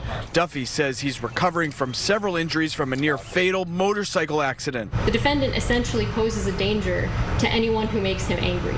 He has demonstrated an unwillingness and an inability to conform his behavior with the law. But the defense successfully argued Dana is not a danger, has no criminal record, and argue he was the one who was provoked and was also assaulted himself. So the suspect is due back in court next month. He has several conditions of his release as well, which is to stay away from that beach where this happened, not possess any weapons, and also to stay away from the victim in this case. White people fighting. They look white. Were they white or Italian? We'll call Italian white. Oh, okay. For the They were sake of Italian? No, I mean, I don't know. He kind of looked, the elderly man looked kind of Italian-like. And those Boston accents, they don't sound like normal white. Right. Anyway. So, Barber, white people fighting. I just showed some. Yep, white people do it too. They do. It's a human nature issue. All anger. Yep. He could have told the people to leave without fighting, no matter what they were saying, as long as they leave. Yeah. What the? So some of you may have heard from Fox 26 Houston that Karmelo Anthony, the black guy that was accused of stabbing and killing the white guy at the track meet, Karmelo Anthony was the black guy, has been found guilty of murder in connection with the stabbing of death of Austin Metcalf. And this happened during a track meet. We were talking about this. And he was sentenced to 35 years in prison. Watch this from ABC News. Tonight, emotions boiling over outside the courthouse. Protesters in each other's faces, some openly weeping. And for others, relief that justice was served. You think this is justice for Austin? I believe so. As a Texas jury finds 19-year-old Karmelo Anthony guilty of murder for stabbing 17-year-old Austin Metcalf at a high school track meet last year. You will never, disrespect a black woman like that. Numerous witnesses said Anthony instigated the confrontation, the prosecution calling his actions unjustified and intentional, telling the jury, you don't get to meet a shove with a stab, especially if you provoke the shove. In closing arguments Tuesday, the defense again tried to portray Metcalf as the aggressor, that he made physical contact first, and Anthony defended himself in a split second of chaos. Amazing, huh? And it was reported that even some black students from that school or part of the track meet, the track team or something, was a witness for Metcalf. And they say that Anthony didn't do it, or they saw something, they witnessed it. It wasn't just white witnesses, it was blacks as well, according to the report. And the point that I want to make is that the people outside carrying on like that, I promise you, not one of them, not one, on either side is carrying on like that about Anthony or Metcalf. It's about their own ego. It's about themselves. Think about it. What good is it doing to be outside the courthouse fighting one another, arguing who better? And the people, what good is it doing on either side? The Metcalf family, they don't have to be out there arguing with the devil. They go to court, they get quote-unquote justice, to go home. They don't need to argue with the people. And the people out there so-called fighting over Anthony, what? For what? It's for the thrill. It's because of hatred. It had nothing to do with Anthony, Metcalf, or anything but themselves. The individual getting a thrill from being out there yelling and carrying on and crying and pretending that is about Anthony or Metcalf. It's all an act. None of it is real. It had nothing to do with them. It's not real, folks. But if you look at it, you think, oh, both sides are right. They're fighting for the black, and they're standing up for the whites. Neither are real. Lay your weapon down. Stop arguing with the devil inside of your mind and the devil inside of other human beings. Don't argue with the devil. That's what the devil wants you to do, and he's still alive. He condemns you, he accuses you, and he condemns you. When will you stop allowing the devil to condemn you, accuse you, or condemn you? When will you say, no, devil, get away, get out of my house? When you resist the devil by telling him to get out of your house, eventually he will leave. Throw him out in the same way you throw a bomb out of your house after a while. You know what? You're a lazy bomb. Get out of here. And he'll keep coming back, tapping on the door, trying to get in. But eventually, he won't be able to get in. You won't let him back into your house. And that's what you're doing with your thoughts and emotions. You're allowing the devil in. And he's condemning you and controlling you. And you say it's you. You say, I'm standing up for the colored people. I'm standing up for the white people. I'm standing up for this or that. You're lying. You're standing up for you, for the thrill of it. Ain't no love in that at all.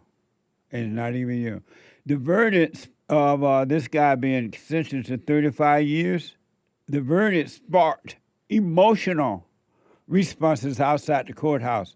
They're in Texas. Watch this. What was it like?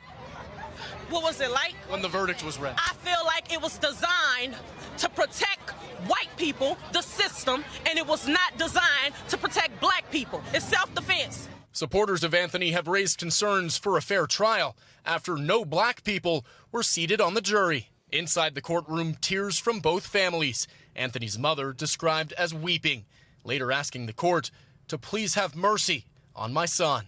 Amazing. See how it's all about self? If your heart was right and you had love, it wouldn't matter who's on the courthouse, who's sitting on the jury. You want your own race on there because you're evil. Hell is right here on earth. Earth is not heaven, and heaven and mankind is not God. They out there fighting over nothing. They're pretending, folks. I promise you this. It's all in the act. An angry human being, male or female, is an actor on a stage, and they have no love. Anthony, they tried to reduce the sentence of Anthony to 2 to 20 years, from 2 to 20 years. Watch this from NBC. And Ryan Chandler joins us tonight live outside the courthouse. Ryan, do we know anything about the sentencing? Well, Tom, we can tell you that Anthony was in tears as the jury left to decide his fate. He faces up to 99 years in prison, though his defense is asking the jury to consider a sudden passion provision that could limit that window to just 2 to 20 years. For the prosecution's part, they are asking for a lengthy prison sentence, telling the jury nothing you do will take more from Karmelo Anthony and his family than he took from the Metcalfs. Amazing. Whatever happened in that situation between Anthony and Metcalf, it was between them and no one else. Human beings get involved because they're looking for a thrill. They don't care what happened. They don't care what happened at all. It's about, can I go out and protest? Can I be seen yelling and screaming and crying and carrying on and pretending that I care? And then you see me on TV, they say. And I'll be on TV. And the people tell me, oh, you were crying, I feel so bad for you. It's all about the thrill. It had nothing to, I wish you could understand, it's never about the other person. It's always about self. Because if it was about the other person, you'd stay out of it. It had nothing to do with you. It was that individual and that individual's life and that individual doing what they want to do in life. They have chosen that. It's all a fake. And then both sides loses when they fight. If you want to win a fight, you got to stop fighting. Isn't that amazing? If you want to win the war, you got to walk off the battlefield, and the war will be over. Think about it.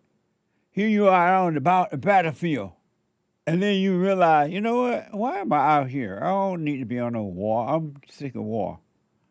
And you leave the battlefield, isn't the war over for you? You have no opponent, nothing to fight. It's like Mike Tyson going into the ring to fight Joe Louis, whoever that is. I kind of remember Joe Louis. And then they both out there, they were jumping around, getting ready to fight, and the trainer telling him what to do and watch out for this and that, and they both kind of ready. And the audience screaming and yelling and excited. They're taking sides too. And so they all getting ready, jumping around. You paid your money to watch them jump around and fight. And so the bell rings. And they both go out toward each other to fight, but one of them leave the ring. They're like, I'm not fighting, I'm out of here. Who is the one that left behind going to fight with? Isn't the fight over? Think about that. If there's no one to fight, the fight is over. When will you stop fighting with each other, with yourself? When will you lay your weapon down and stop being crazy? Stop being stupid. Only stupid people stay out there on the battlefield because it's for a thrill. Those people don't care about Anthony, nor they care about Metcalf. The Metcalf family don't need to be fighting with Anthony's family at all. Zero. Go to court, have a proper hearing, and let the jury decide, and then it's over. Or let the jury sit up there with the wrong attitude. And we have that in America today. Angry people now sitting on the jury, and they're not going to make the right decision. Fox News is reporting that protesters outside the courthouse concluded claim labeling the victim and his brother as domestic racist terrorists. Watch it from Fox News. Fox News alert, the jury just sentenced Karmelo Anthony. We're going to be back with Brooke Taylor, who's live outside the courthouse. What do we have? Hi, Jesse. Some pretty breaking news to give you right now. The jury has sentenced Karmelo Anthony to 35 years behind bars after finding him guilty of murder. I'm told that he is eligible for parole after he serves half his time. The jury had the option to give him as much as 99 years behind bars. But again, they have chosen to give him 35 years. And I do want to mention, we showed you those protests, a bunch of supporters out here. They've erupted again. Pretty shocking. This is a direct quote. I just heard one supporter say, quote, those twins, meaning the victim and his twin brother who were there at the time, are, quote, domestic racist terrorists. So pretty unbelievable, Jesse. All right, well, only 17 years. And he's available for parole. Kind of seems soft. I would have given him the chair, but that's just me, Brooke. Amazing, huh? They calling them terrorists, all for the thrill of it. It doesn't matter what happened. The thrill feel better to say call the white guys terrorists than the twin brothers. It reminds you, they weren't there, they didn't see it according to the report. But they are protesting and calling them terrorists. Who had the knife? Who was accused of going there with the knife? The white guys or the black guy? And would a terrorist not have a knife? Hell is right here on earth. Earth is not heaven. And mankind, human beings, men and women, are not God. I want to show you another soundbite of what went on outside of Collin County Courthouse. Watch this from X. The judge as well in this case said it was not a case about race, but you cannot deny that just the facts of the case and what we've seen play out since then and what we're happening now is because The defendant is black. The victim is white. Ain't nothing but air and opportunity. Do something. The same thing that you were going to do to her, we both got our hands behind our back. Let's have a conversation. Why did you get in her face? Why did you get in her face? You did. You approached a black woman. Don't do that. That is a woman. That is a woman. That is a woman. A mother. A sister. Okay, you can keep your homophobia. It's Pride Month. It's Pride Month, and we got hella pride. The twin brother would have been with him. They should have both been arrested. They both should have been dead. The both brothers. Both of them should have been dead. You ask me? Amazing, huh? Let's say, just for conversation, peace, purposes. Let's say that Metcalf was wrong and Karmelo was right. Where's the love in the way these people are acting?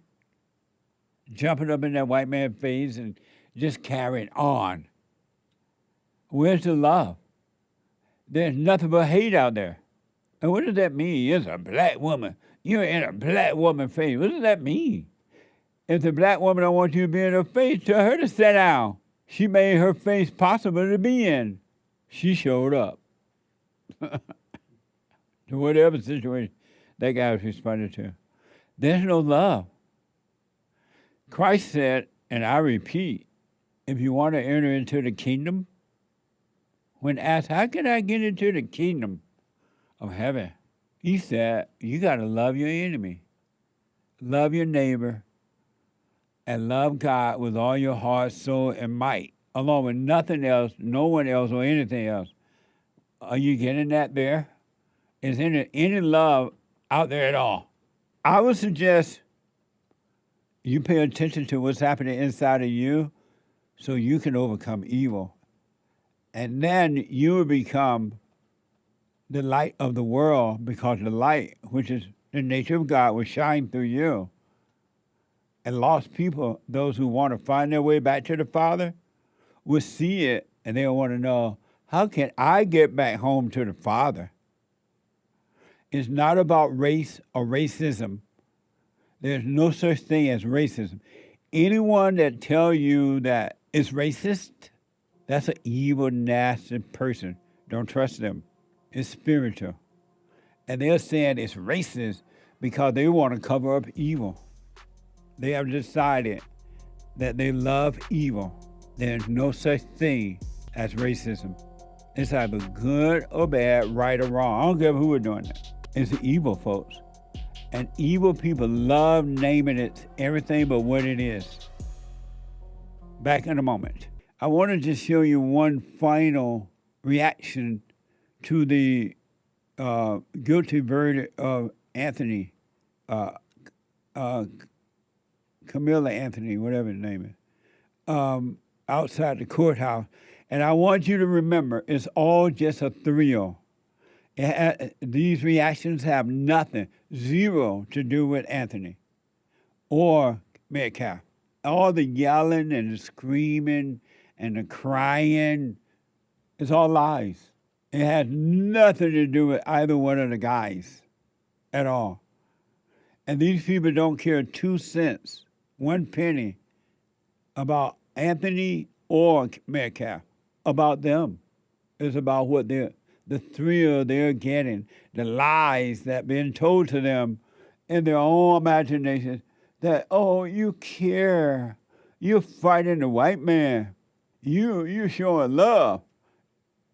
Satan is lying to them.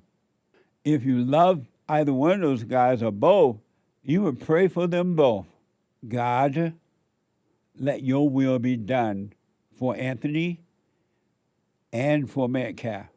I don't know what happened, God, but you do. Let your will be done for them.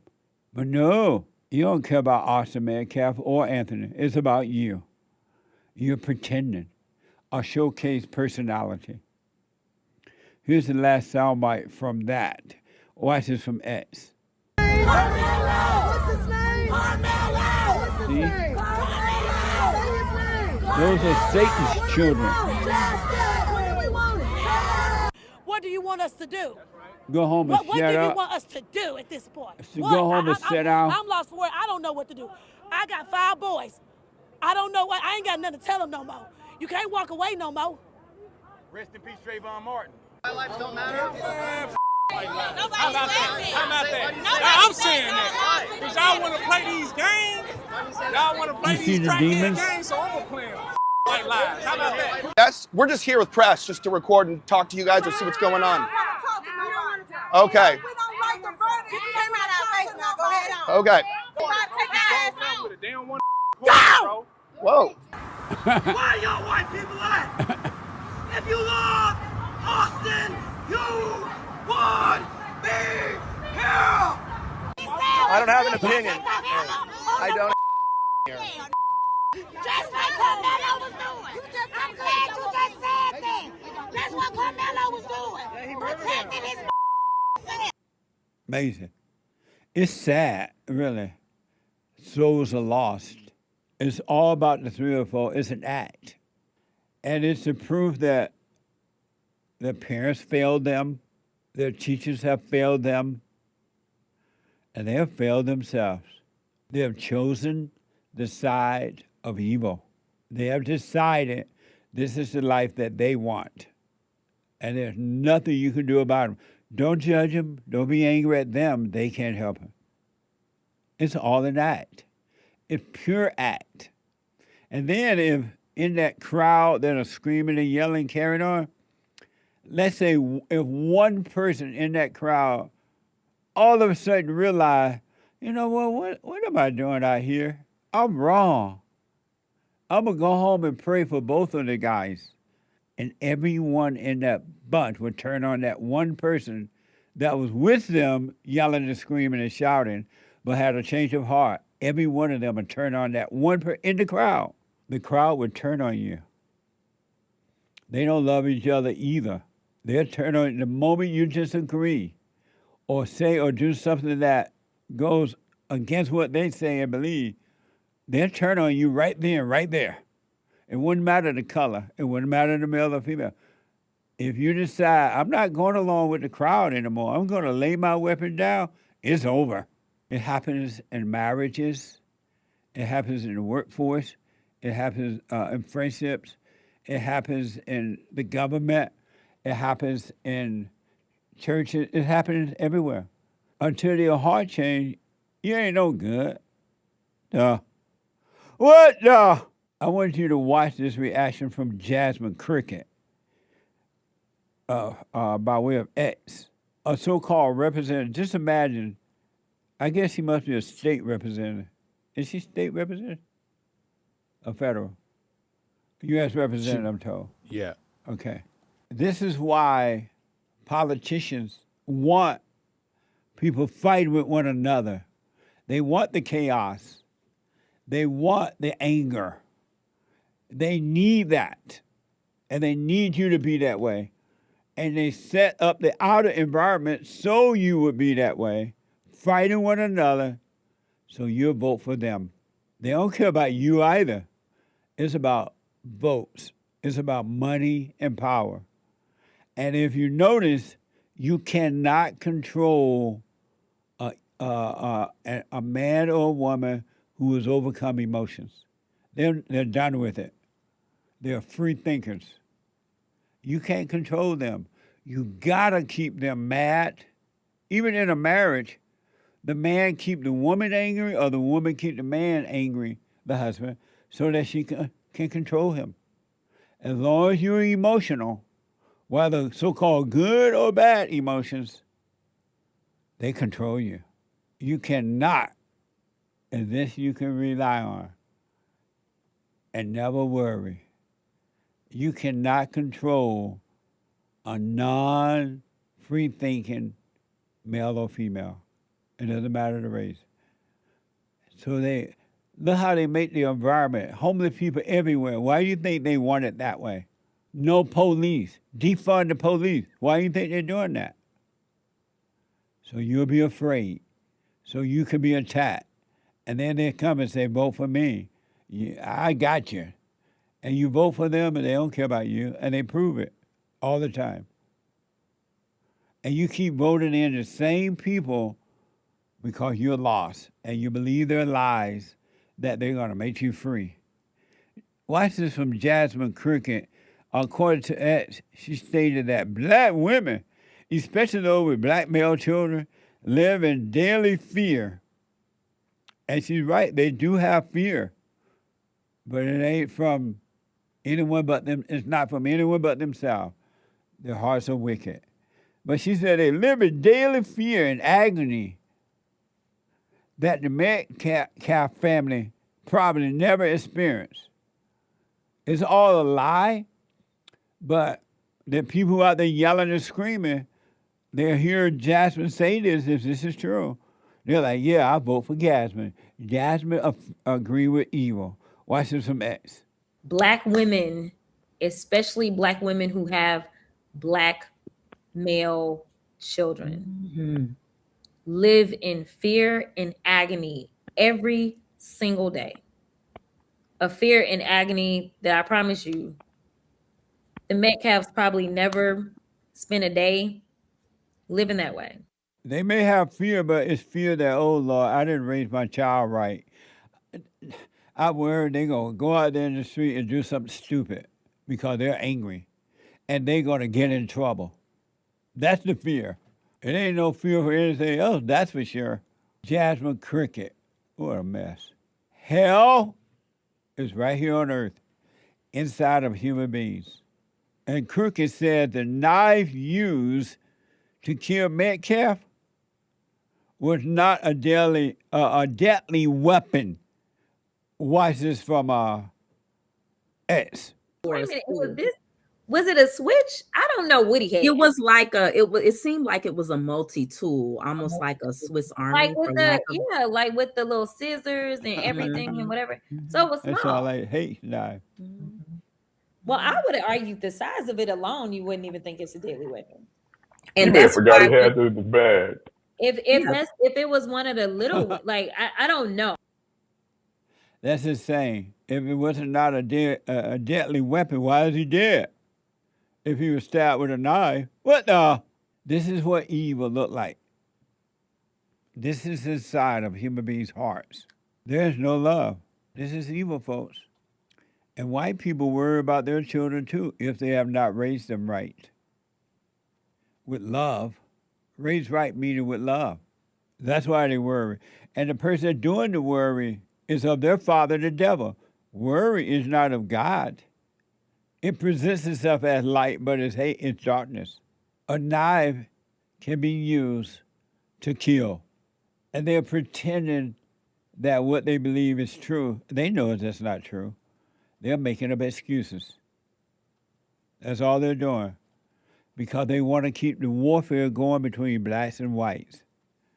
God forbid that if white people and black people and white people stop fighting one another, Jasmine Cricket and people like that will be out of office. They'll be out of job. They will have to go to the cotton field and get a job.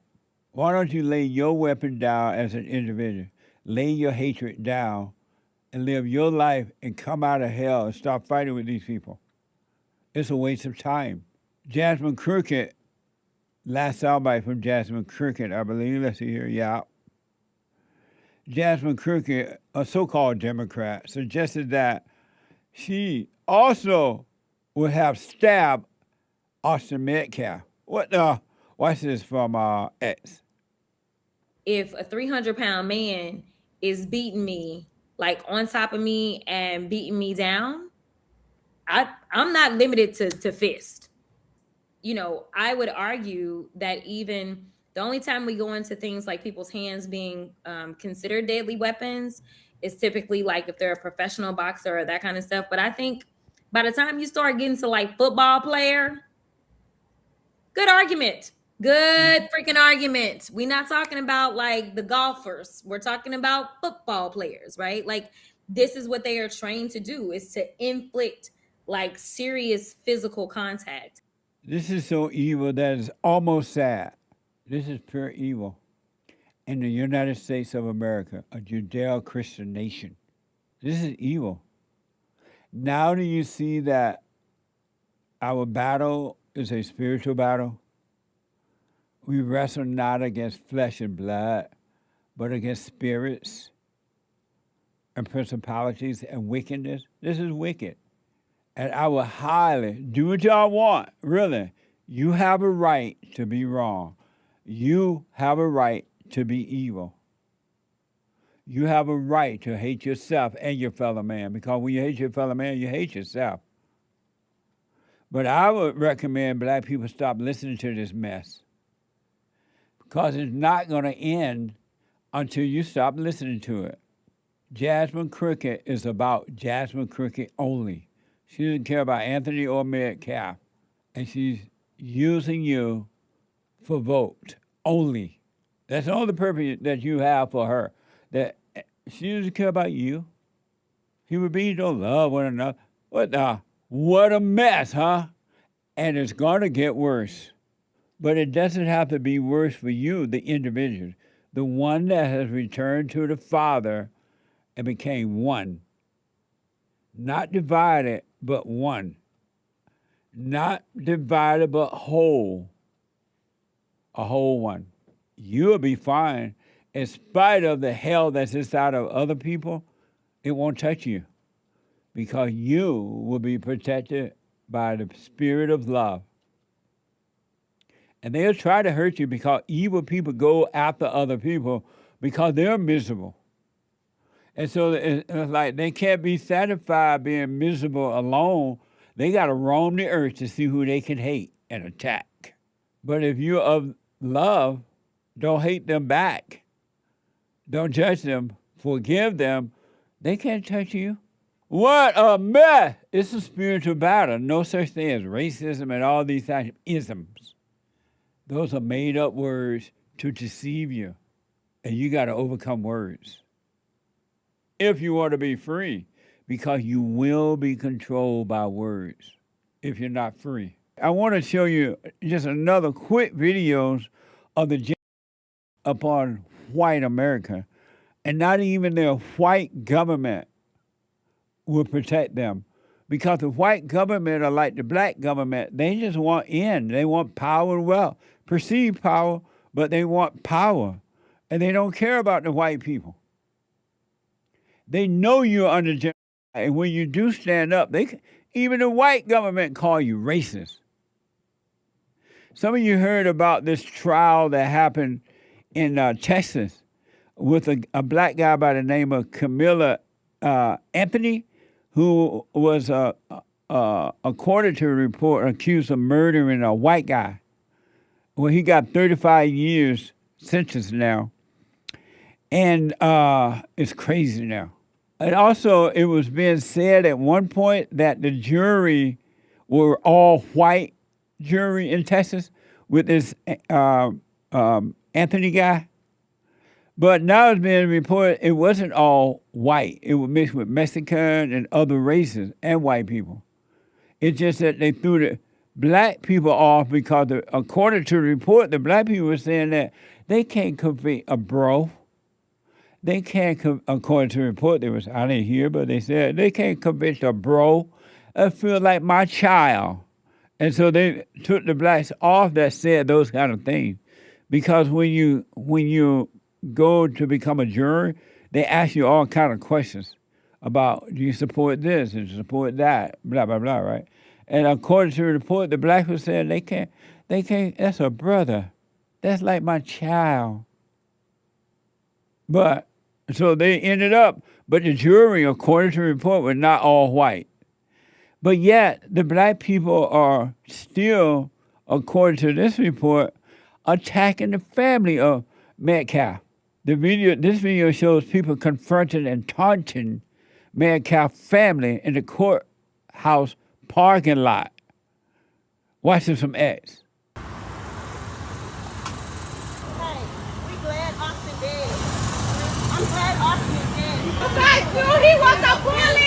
I want you guys to know that I am 6 foot even. My phone is at my head, and the guy back is his brother. Karmelo Anthony was 5'9", 5'8", something like that. So you had 2 of those people standing over him. You said 9 o'clock. You said 9 o'clock. Everybody is press. You have freedom of press. It's the First Amendment. Amazing, huh? Where is the love? And this was after, according to the report, these people left the courthouse after Karmelo Anthony murder conviction of 35-year sentence. And according to X, here's what Anthony's grandmother said or did. Watch this from X. Racist, racist, bias, racist, bias. How we got here? That a white person to hit a black boy and get away. Wait, That's it. Send that message that they can do whatever they want. They send a message. Yeah. We love y'all. It ain't the end of the road. I'm from Baton Rouge. I promise you. I know how it is. I moved out here from Baton Rouge. The same school. We love y'all. We love you. We love you. We live My Baton Rouge people. Free Karmelo. Free Karmelo. Free Karmelo. This is sad. This is evil. But this is what's happening in the world. Earth is not heaven, and man is not God. There's no love. If white people had been doing that to a black family, let's say that it was the other way around, Metcalf was sentenced for killing Anthony, and then the white family went and attacked black white family went and attacked the black family like that. What do you think would be happening right now? They'll be called racist. They'll be called Nazi, all kinds of stuff. Maybe even arrested in the white man's country, in his own house. What a mess, huh? Where is the love? That's not love. That's hate. Now do you believe me when I say white people under? And I knew it was coming 36 years ago when the whites didn't speak up about slavery and all that mess. As though they had owned some slavery. Even if they had owned slaves, they still weren't at fault for somebody else's action. And what other example of the upon white people? We showed you what's happening in Europe. They're trying to cut the head off in the public, according to the report. A black guy, according to S, a black guy punched a random white man in the face because he thinks or thought he was Karmelo Anthony's jury selection. Here's a video from X. Hey, wasn't you on jury selection? No, he wasn't. Man. No, he wasn't. Seriously. No, he wasn't. He wasn't. He was on jury selection. No, he's a vet, dude. He's a vet. He's a vet. He ain't been on jury. You gonna die. Quit, dude. You on jury? Wasn't you on jury? You on jury selection? You was on jury selection? No, he wasn't. Oh. No, he wasn't. Not for Anthony. Not for Karmelo Anthony. Oh, all right, my beat. I thought you was on jurisdiction for Car. Oh. My B. Man, what?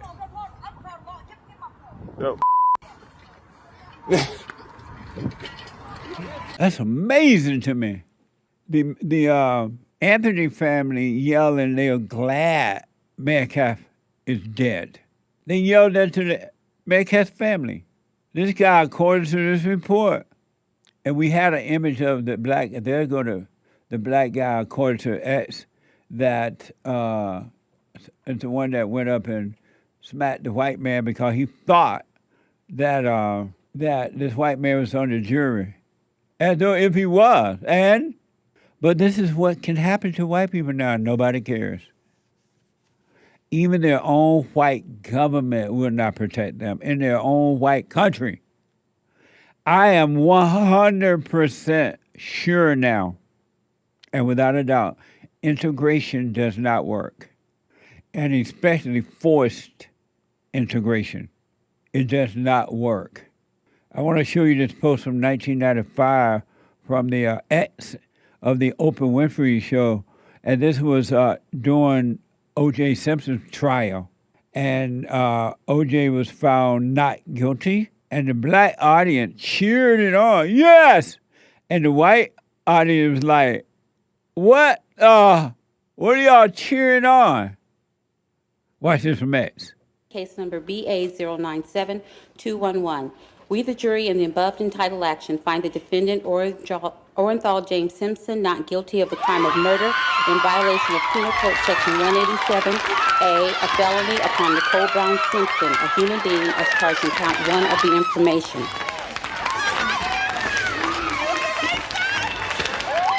Superior Court of the State of California, County of Los Angeles, in the matter of the people of the State of California versus Orenthal James Simpson. That was back in 1995, and things have gotten worse. They have not gotten better. Polls show, this is from Grok, polls from 1995 show 78% of Black Americans approving Simpson's not guilty verdict versus 42% of white people. Human beings.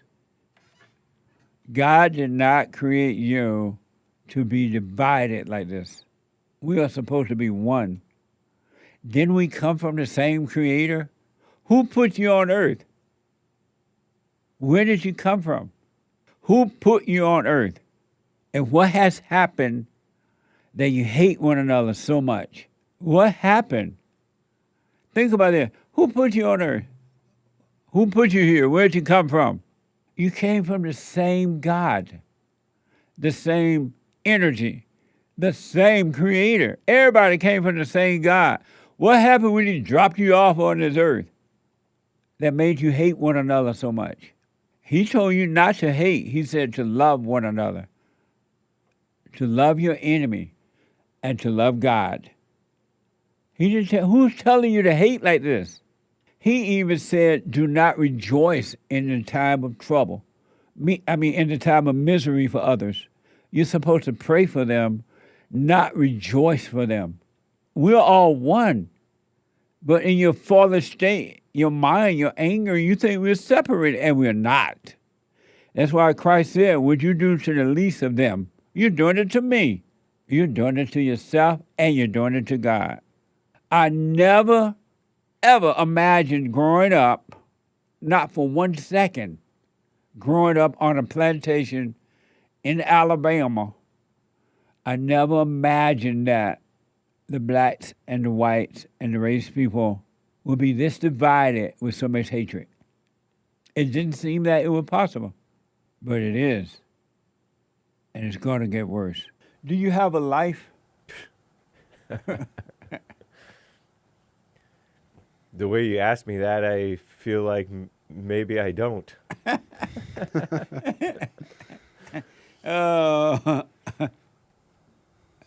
In a manner of speaking, yes.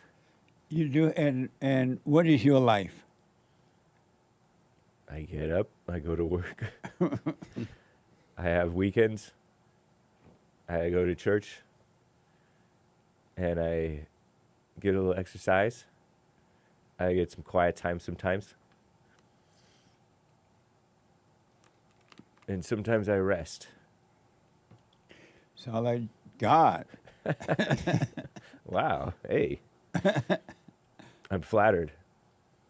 But didn't God rest according to the word? Yeah. Maybe I should rest like God rests. You said it, then you rest. After 7 days doing all that stuff. But go ahead. I have sniffles, and God doesn't get the sniffles, I don't think. Because they didn't have allergies in heaven, hate. I don't disclose whether I have allergies or not. What is the Son of Man versus the Son of God?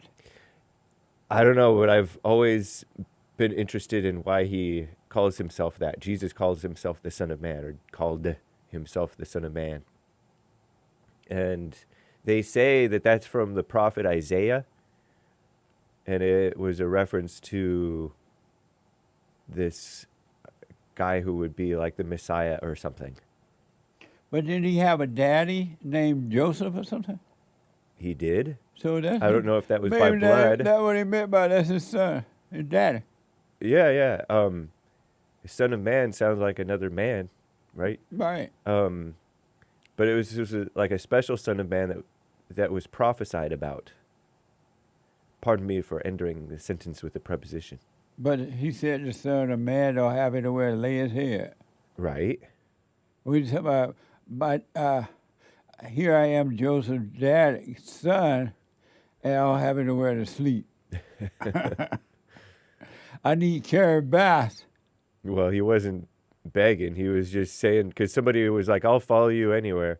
And he's like, foxes have holes, or foxes have dens, and birds have nests, something. Something about holes and dens, but the Son of Man has no place to lay his head. Meaning, you follow me, you're going to be sort of homeless. But not the bad kind, necessarily. Nice. But you may not prefer it. Type stuff, I think. Oh, okay.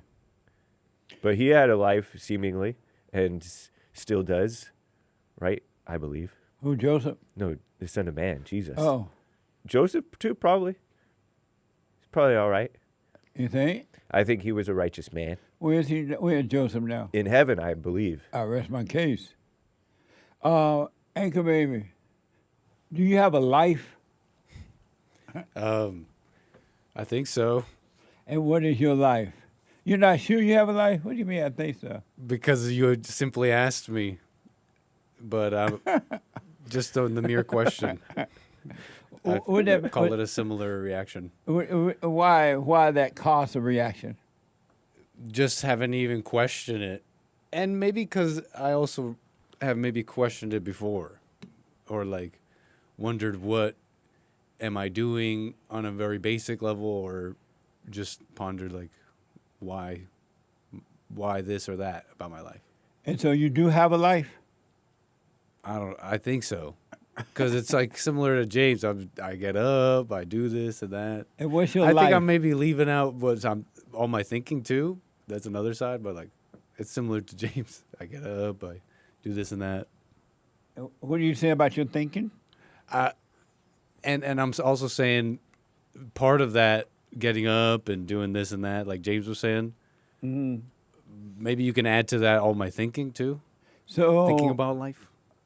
So what is your life? I don't know exactly. Just these things that I'm doing. The things that you're doing? I think. That's your life? It seems like it. The things I'm doing and the things I'm thinking. What is the Son of Man versus the Son of God? I always thought that just meant like Son of God. I don't know what it meant actually. I've heard it too. I can't even remember where I read it. Right. But I always thought it Son of. I don't really know what I thought. I thought different things about it. Like Son of Man meant everybody else, and Son of God was Jesus. But I don't know why. Amazing. Do you want to add anything else to your life? Is that it for you? That's all the life you have? I hate. You make it sound so bad. But that's reading into it, of course. You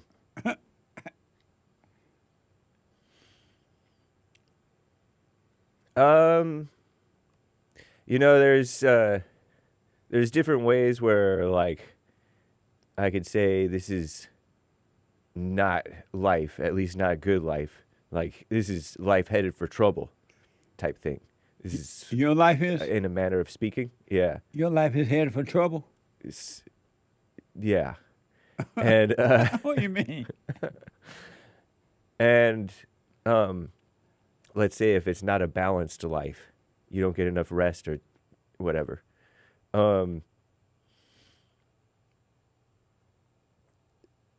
There's you could call it a life lacking.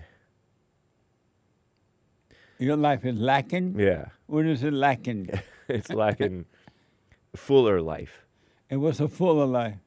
Where it's not lacking, where it's not like heading for trouble. You know how heading for trouble. You know how there's old people who've just lived pretty well, right? And they just keep on trucking. Whereas Hake like gets sick a lot or whatever. Maze commented how I get sick more than anybody else she knows. That's right, Maze. Add the beta back. So it's getting hot in here, but you want to turn the arrow? I actually did already. Oh, okay. So I feel a breeze. Okay. So it feels good. You want to add anything else to your life? Oh, that's it. Don't say that's it. yeah, that's it. You have a full But yeah, life. that's it. Do you have a full life? No, I don't think so. If I ever think about it, it's always just negative. Like, yeah. And what's a full life for you? You know,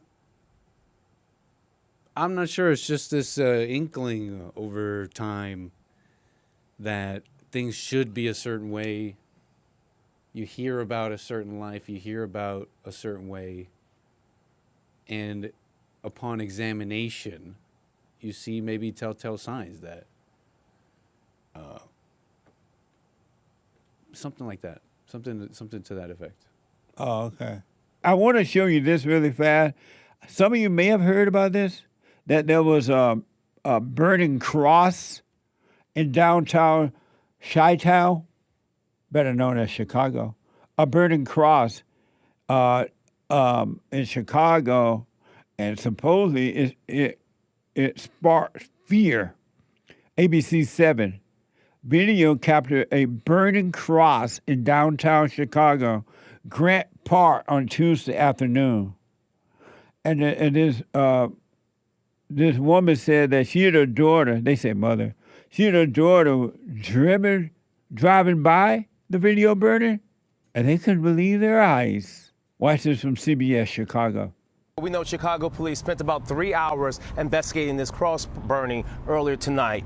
Right now, they have not stated if they have anyone in custody, why it happened, and more importantly, who is behind it. But the sight of a cross burning in this public park stirred up so many emotions and left people in shock. In 2026, we are burning crosses. The flames from this cross burning in the middle of Grant Park visible for anyone coming down Columbus Drive. It left this mother and daughter in pure disbelief. How did this happen? Like, I'm sure the people walking past saw someone walking down the street with a cross, sit it up there, and then light a fire to it. I'm surprised there wasn't more people watching this. The mother and daughter were driving near Grant Park. They did not see who started it, but they say it stirred up so many emotions. I know that my grandmothers and great-grandmothers and grandfathers have experienced in real time, in real life, in the South. So immediately I just felt sad. It's very hurting because it's just like, even in schools, they make it seem like things like that were so long ago and we're making so much progress, and we're clearly not. There is no progress because it's clearly happening to this day in broad daylight. It's happened to me right in front of your face. See how evil human beings are? Think about this. Two people driving down the road, they see a cross burning on the side of the road, and they react. They get a thrill from it. They get upset. They get scared. Grandma and grandpa down south, they went through that. Why are you feeling that about a cross burning? And why don't you know that something is wrong with you? That you're feeling that way over something happening on the outside of you that has nothing to do with you. All thoughts and all emotions are evil, and that's a perfect example. Those two females love the thrill of being angry and reaction. That's all that is. It's just a thrill. It's an ego thrill. It's not even real. And they feel justified in the way that they feel about it. Emotions are evil. They have nothing to do with God. God is not an emotional God. He is a dispassionate God. Satan is your emotional God. You and the devil are one when you are emotional. And that you can rely on and never worry. You got to overcome your God, false God, fake God, little g God, but it's not real. Chicago police released a new photo of a person of interest seen fleeing the scene. Watch this image from ABC 7. So they said that's the image of the person they say fleeing the scene that they don't know if he was running from the burning because he saw it too and ran, or what happened. But they say, at least you're looking for this person. Amazing, huh? And you think that's bad, and it is. These two black people overreacted to a burning of a cross. It's just a piece of wood burning on the side of the road. That's all it is. But you feel something about it. And now you feel better than the cross burner. And you say, I would never do that. I can't believe they doing it. Somebody needs to see something. You may not be burning the cross, but you may not be burning physically out there, but you're on your head. You're judging the person that set the cross on fire. It's just a piece of wood. And you think that's bad. The Catholic religion is messed up anyway, but a Roman Catholic priest emphasized that a burning cross is a decade-long symbol of hate and white supremacy. And so he's offering a $10,000 reward, according to Fox 32. Watch this. Joining us this morning from St. Sabina is Father Michael Pfleger. Thanks so much for your time this morning. What were your initial thoughts after seeing this video right in the middle of Grant Park yesterday? Well, you know, we all know this is a decades-long symbol of hate and white supremacy and Ku Klux Klan. And it revives what it was meant to do, the fear and the anger. And it also revives the trauma that a lot of people, what that cross meant for decades in this country. And, you know, for this, it cannot be tolerated. It must be condemned by every race, every creed. Everybody should be condemning this everywhere today. But I really believe it should be treated as a hate crime, just like the swastika is. And we should be charging somebody as a hate crime. And frankly, if they don't have a person of interest right now, St. Sabina is going to put up a $10,000 reward for the arrest of the person or persons who are responsible. What a lost Roman Catholic priest, huh? All lies. Everything he just said was lies. Number one, there's no such thing as a hate crime. All crimes, I mean, he didn't say love, but hate crime. All crimes are hate. Hate crime, all crimes. It's not done out of love, sir. It's done out of hate. And the cross has not always been a symbol of hate.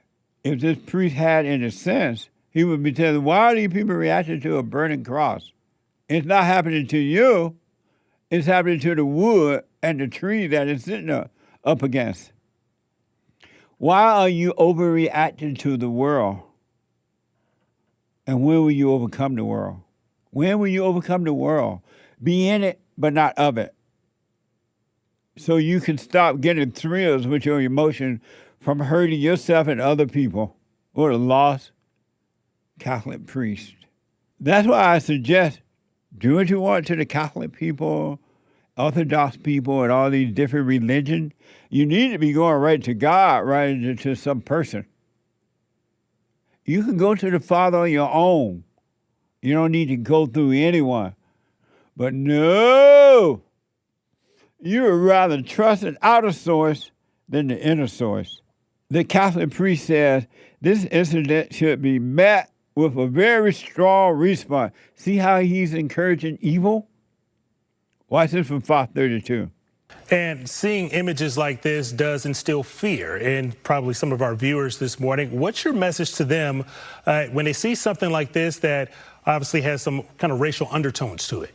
Well, I think for them to do it, like you mentioned, in Grant Park at Columbus and Balboa, that was very intentional to do it at a very public place. Somebody wants to send a strong message of hate and of racism and of supremacy. So it has to be met with a very strong and a very aggressive response so they understand, don't try this anyplace else, and whoever did this, we're going to get you. Encouraging you to be evil. No such thing as hate. No such thing as supremacy. And no such thing as racism. The priest is lying to you. He's doing the works of the devil by keeping you in darkness. The priest should be saying, you know what, it's just a cross. Go on with your life. It ain't happening to you. And all the emotions that you have about it is happening in you, your mind. It's not out there. It's in you. Get over the thoughts and emotions and be free. Be free of the devil. But no, he's encouraging you to stay with the devil as he is with his father, the devil. The priest. Where's the love? Ain't no light coming through this priest. That's amazing. And one other quick one. Apparently there's this movie coming out. Listen, folks, stop reacting to this stuff that's happening out there and it's happening in your mind. It's a setup. God didn't tell you to react to a cross burning. He said to forgive. They know not what they do. He didn't tell you to go crying, hate crime, hate crime, white supremacy. He told you to forgive.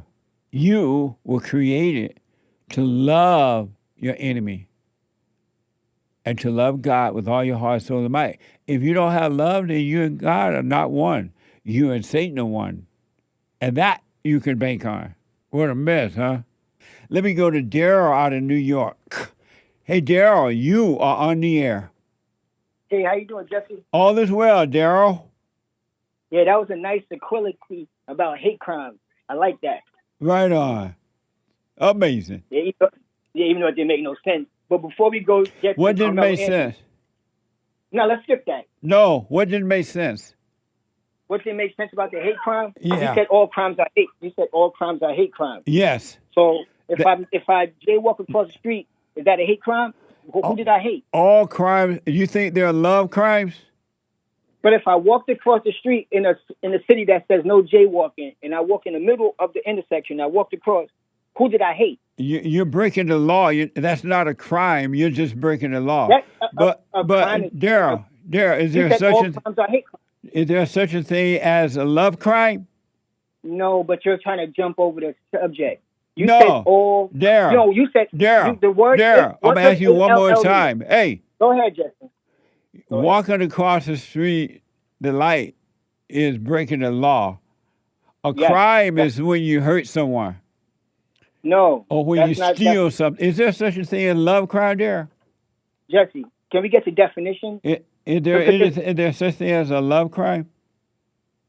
There's a crime of passion, which means a love crime. A passion is not love.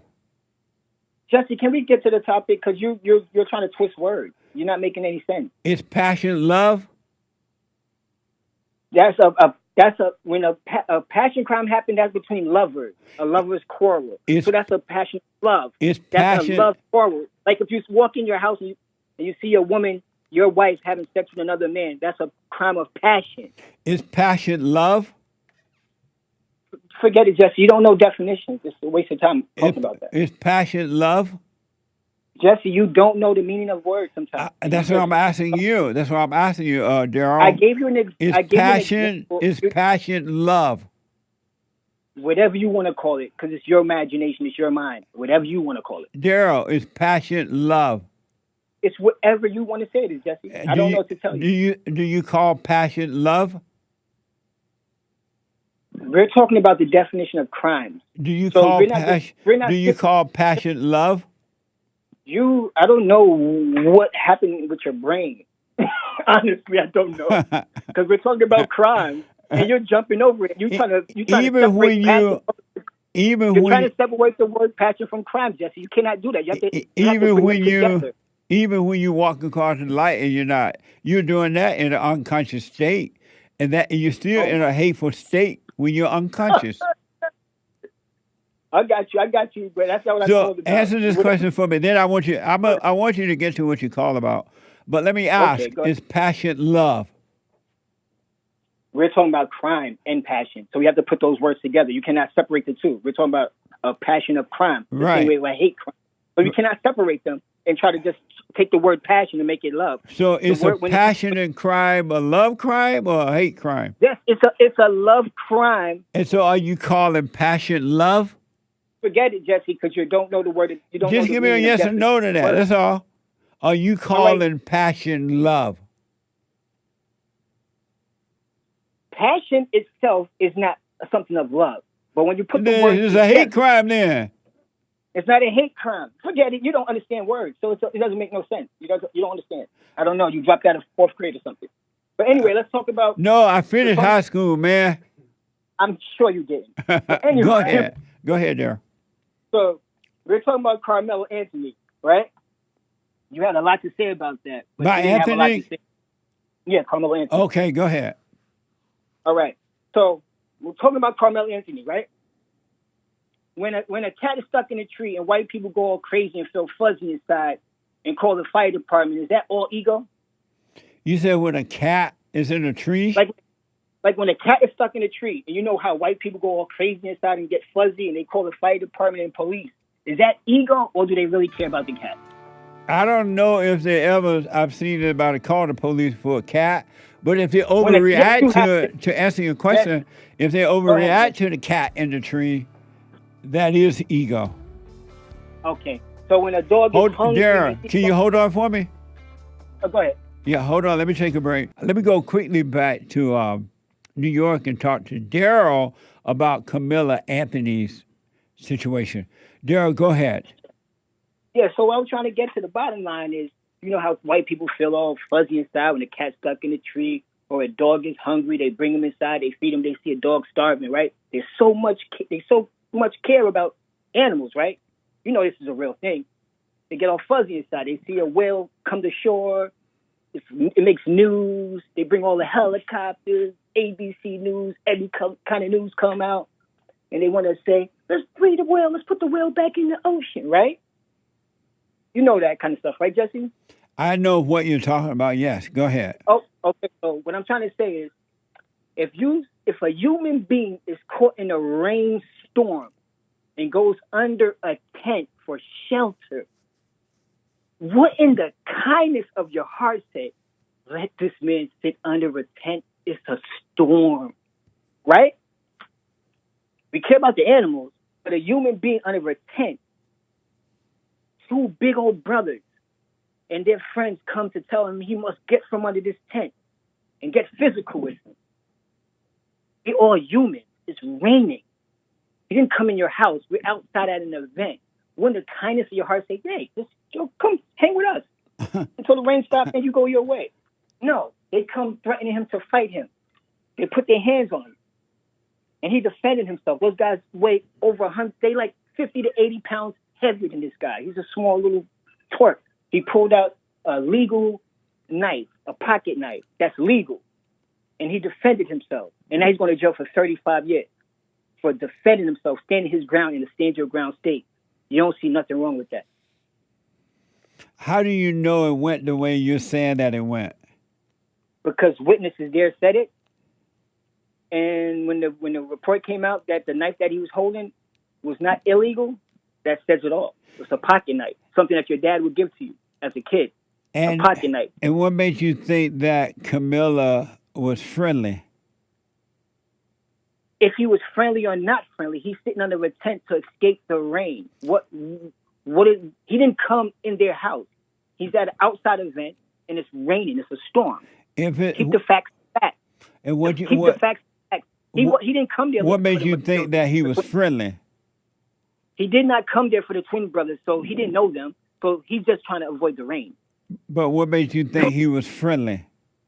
Because he wasn't causing no problems with nobody. So those brothers came up to him and told him he had to move. But they said there were other black guys under the tent too, told him to get out. It doesn't matter. Then they weren't friendly neither. Why would I tell somebody in the middle of a rainstorm that they must come from under a tent? It's not. I don't own this tent. It's a school tent. None of us own this tent. It's not like I came on your property and said, you know what? I'm trying to avoid the rain. No, that's your legal right to tell me get out your yard. But you're in a public space. So does it make a difference knowing that if it's true that there were black guys under the tent? It doesn't matter. Hold on. I'll let you hold on. Does it matter to you that if it was true that black guy was under the tent telling Karmelo to get out, does that make a difference? Makes no difference. And why not? It doesn't matter who was there. It could have been Asians. It could have been Mexicans. It doesn't matter what color the people that were there. Why not? It's wrong. Because it's wrong. It's raining. If the tent was Karmelo, was he a student? I mean, was he on that team or something? He wasn't on that team, but he was part of the event for another team. But if he wasn't on that team and these people had their own tent, why didn't they have a right to tell him to get out? You know how they filled that case? Because they don't have the authority to tell anyone to leave because it's not their property. The tent is not the kid's property; it's the school's property. But if he, They don't have, if they don't have any owner. Darryl, if this person Karmelo was not on their team and they have their own tent, why didn't they have a right to tell him to get out? They don't have the right. The same way you was in the gym, right? And You're they didn't not. like your. You're not answering the question. I'm trying to get to the point. But Remember if when you their was at the tent, gym?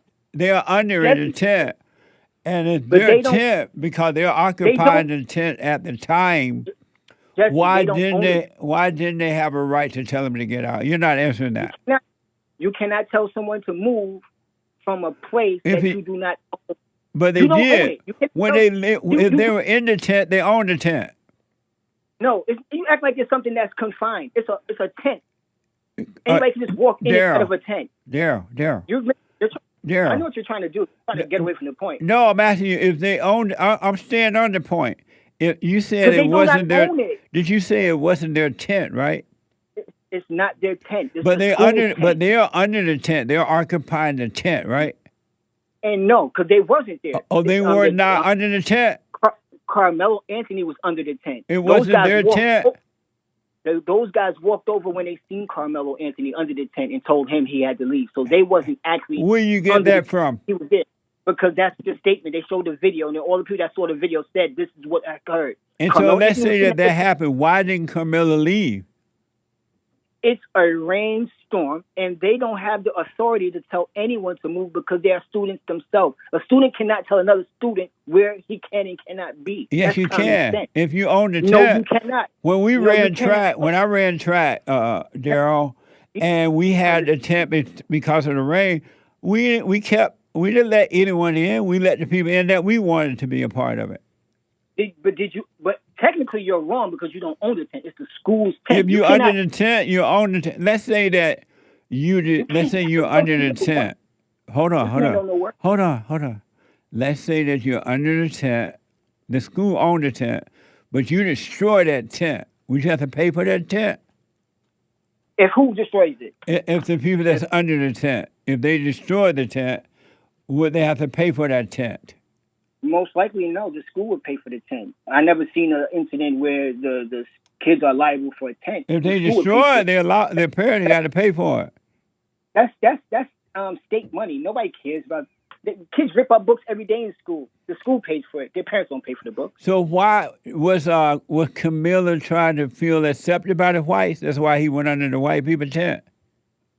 You missing the point. I told you the circumstances. It was a rainstorm. If it wasn't raining, Carmelo Anthony would have never been under the tent. It was only because it was a storm. They already knew it was going to be a big storm that day. A big storm. You made this storm real big.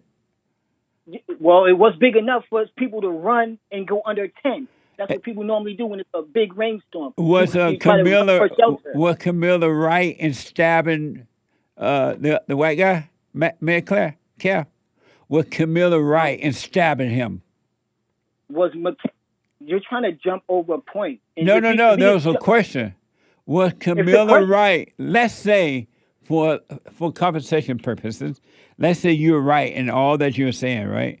Was Karmelo right for stabbing Metcalf? If two bigger guys than you came and approached you and told you to move, and they started putting their hands on you and they jumped you, and the only way you can defend yourself is pulling out a knife, and Carmelo Anthony only stabbed him one time. He just stabbed That's all him it at the wrong took. spot. I know, but Just one look. But listen, a person that's intentionally trying to Was he kill somebody right for stabbing Metcalf to death? Jesse, you have to let me get out the full thought. If Okay. somebody really wants to kill somebody, they'll keep stabbing. They will not stab you one time for you to get up off them.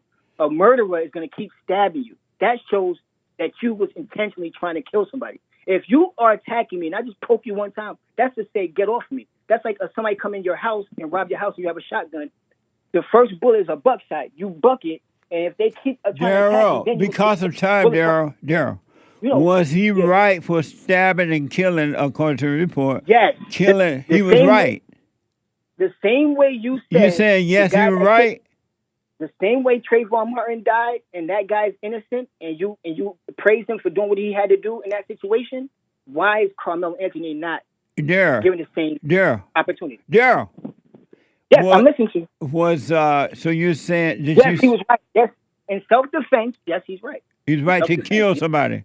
He didn't intentionally try to kill somebody. It's unfortunate the guy died. So he didn't intend to. So when you stab somebody, according to the report, when you stab somebody with a knife, you just playing? No, you're not playing. You're trying to.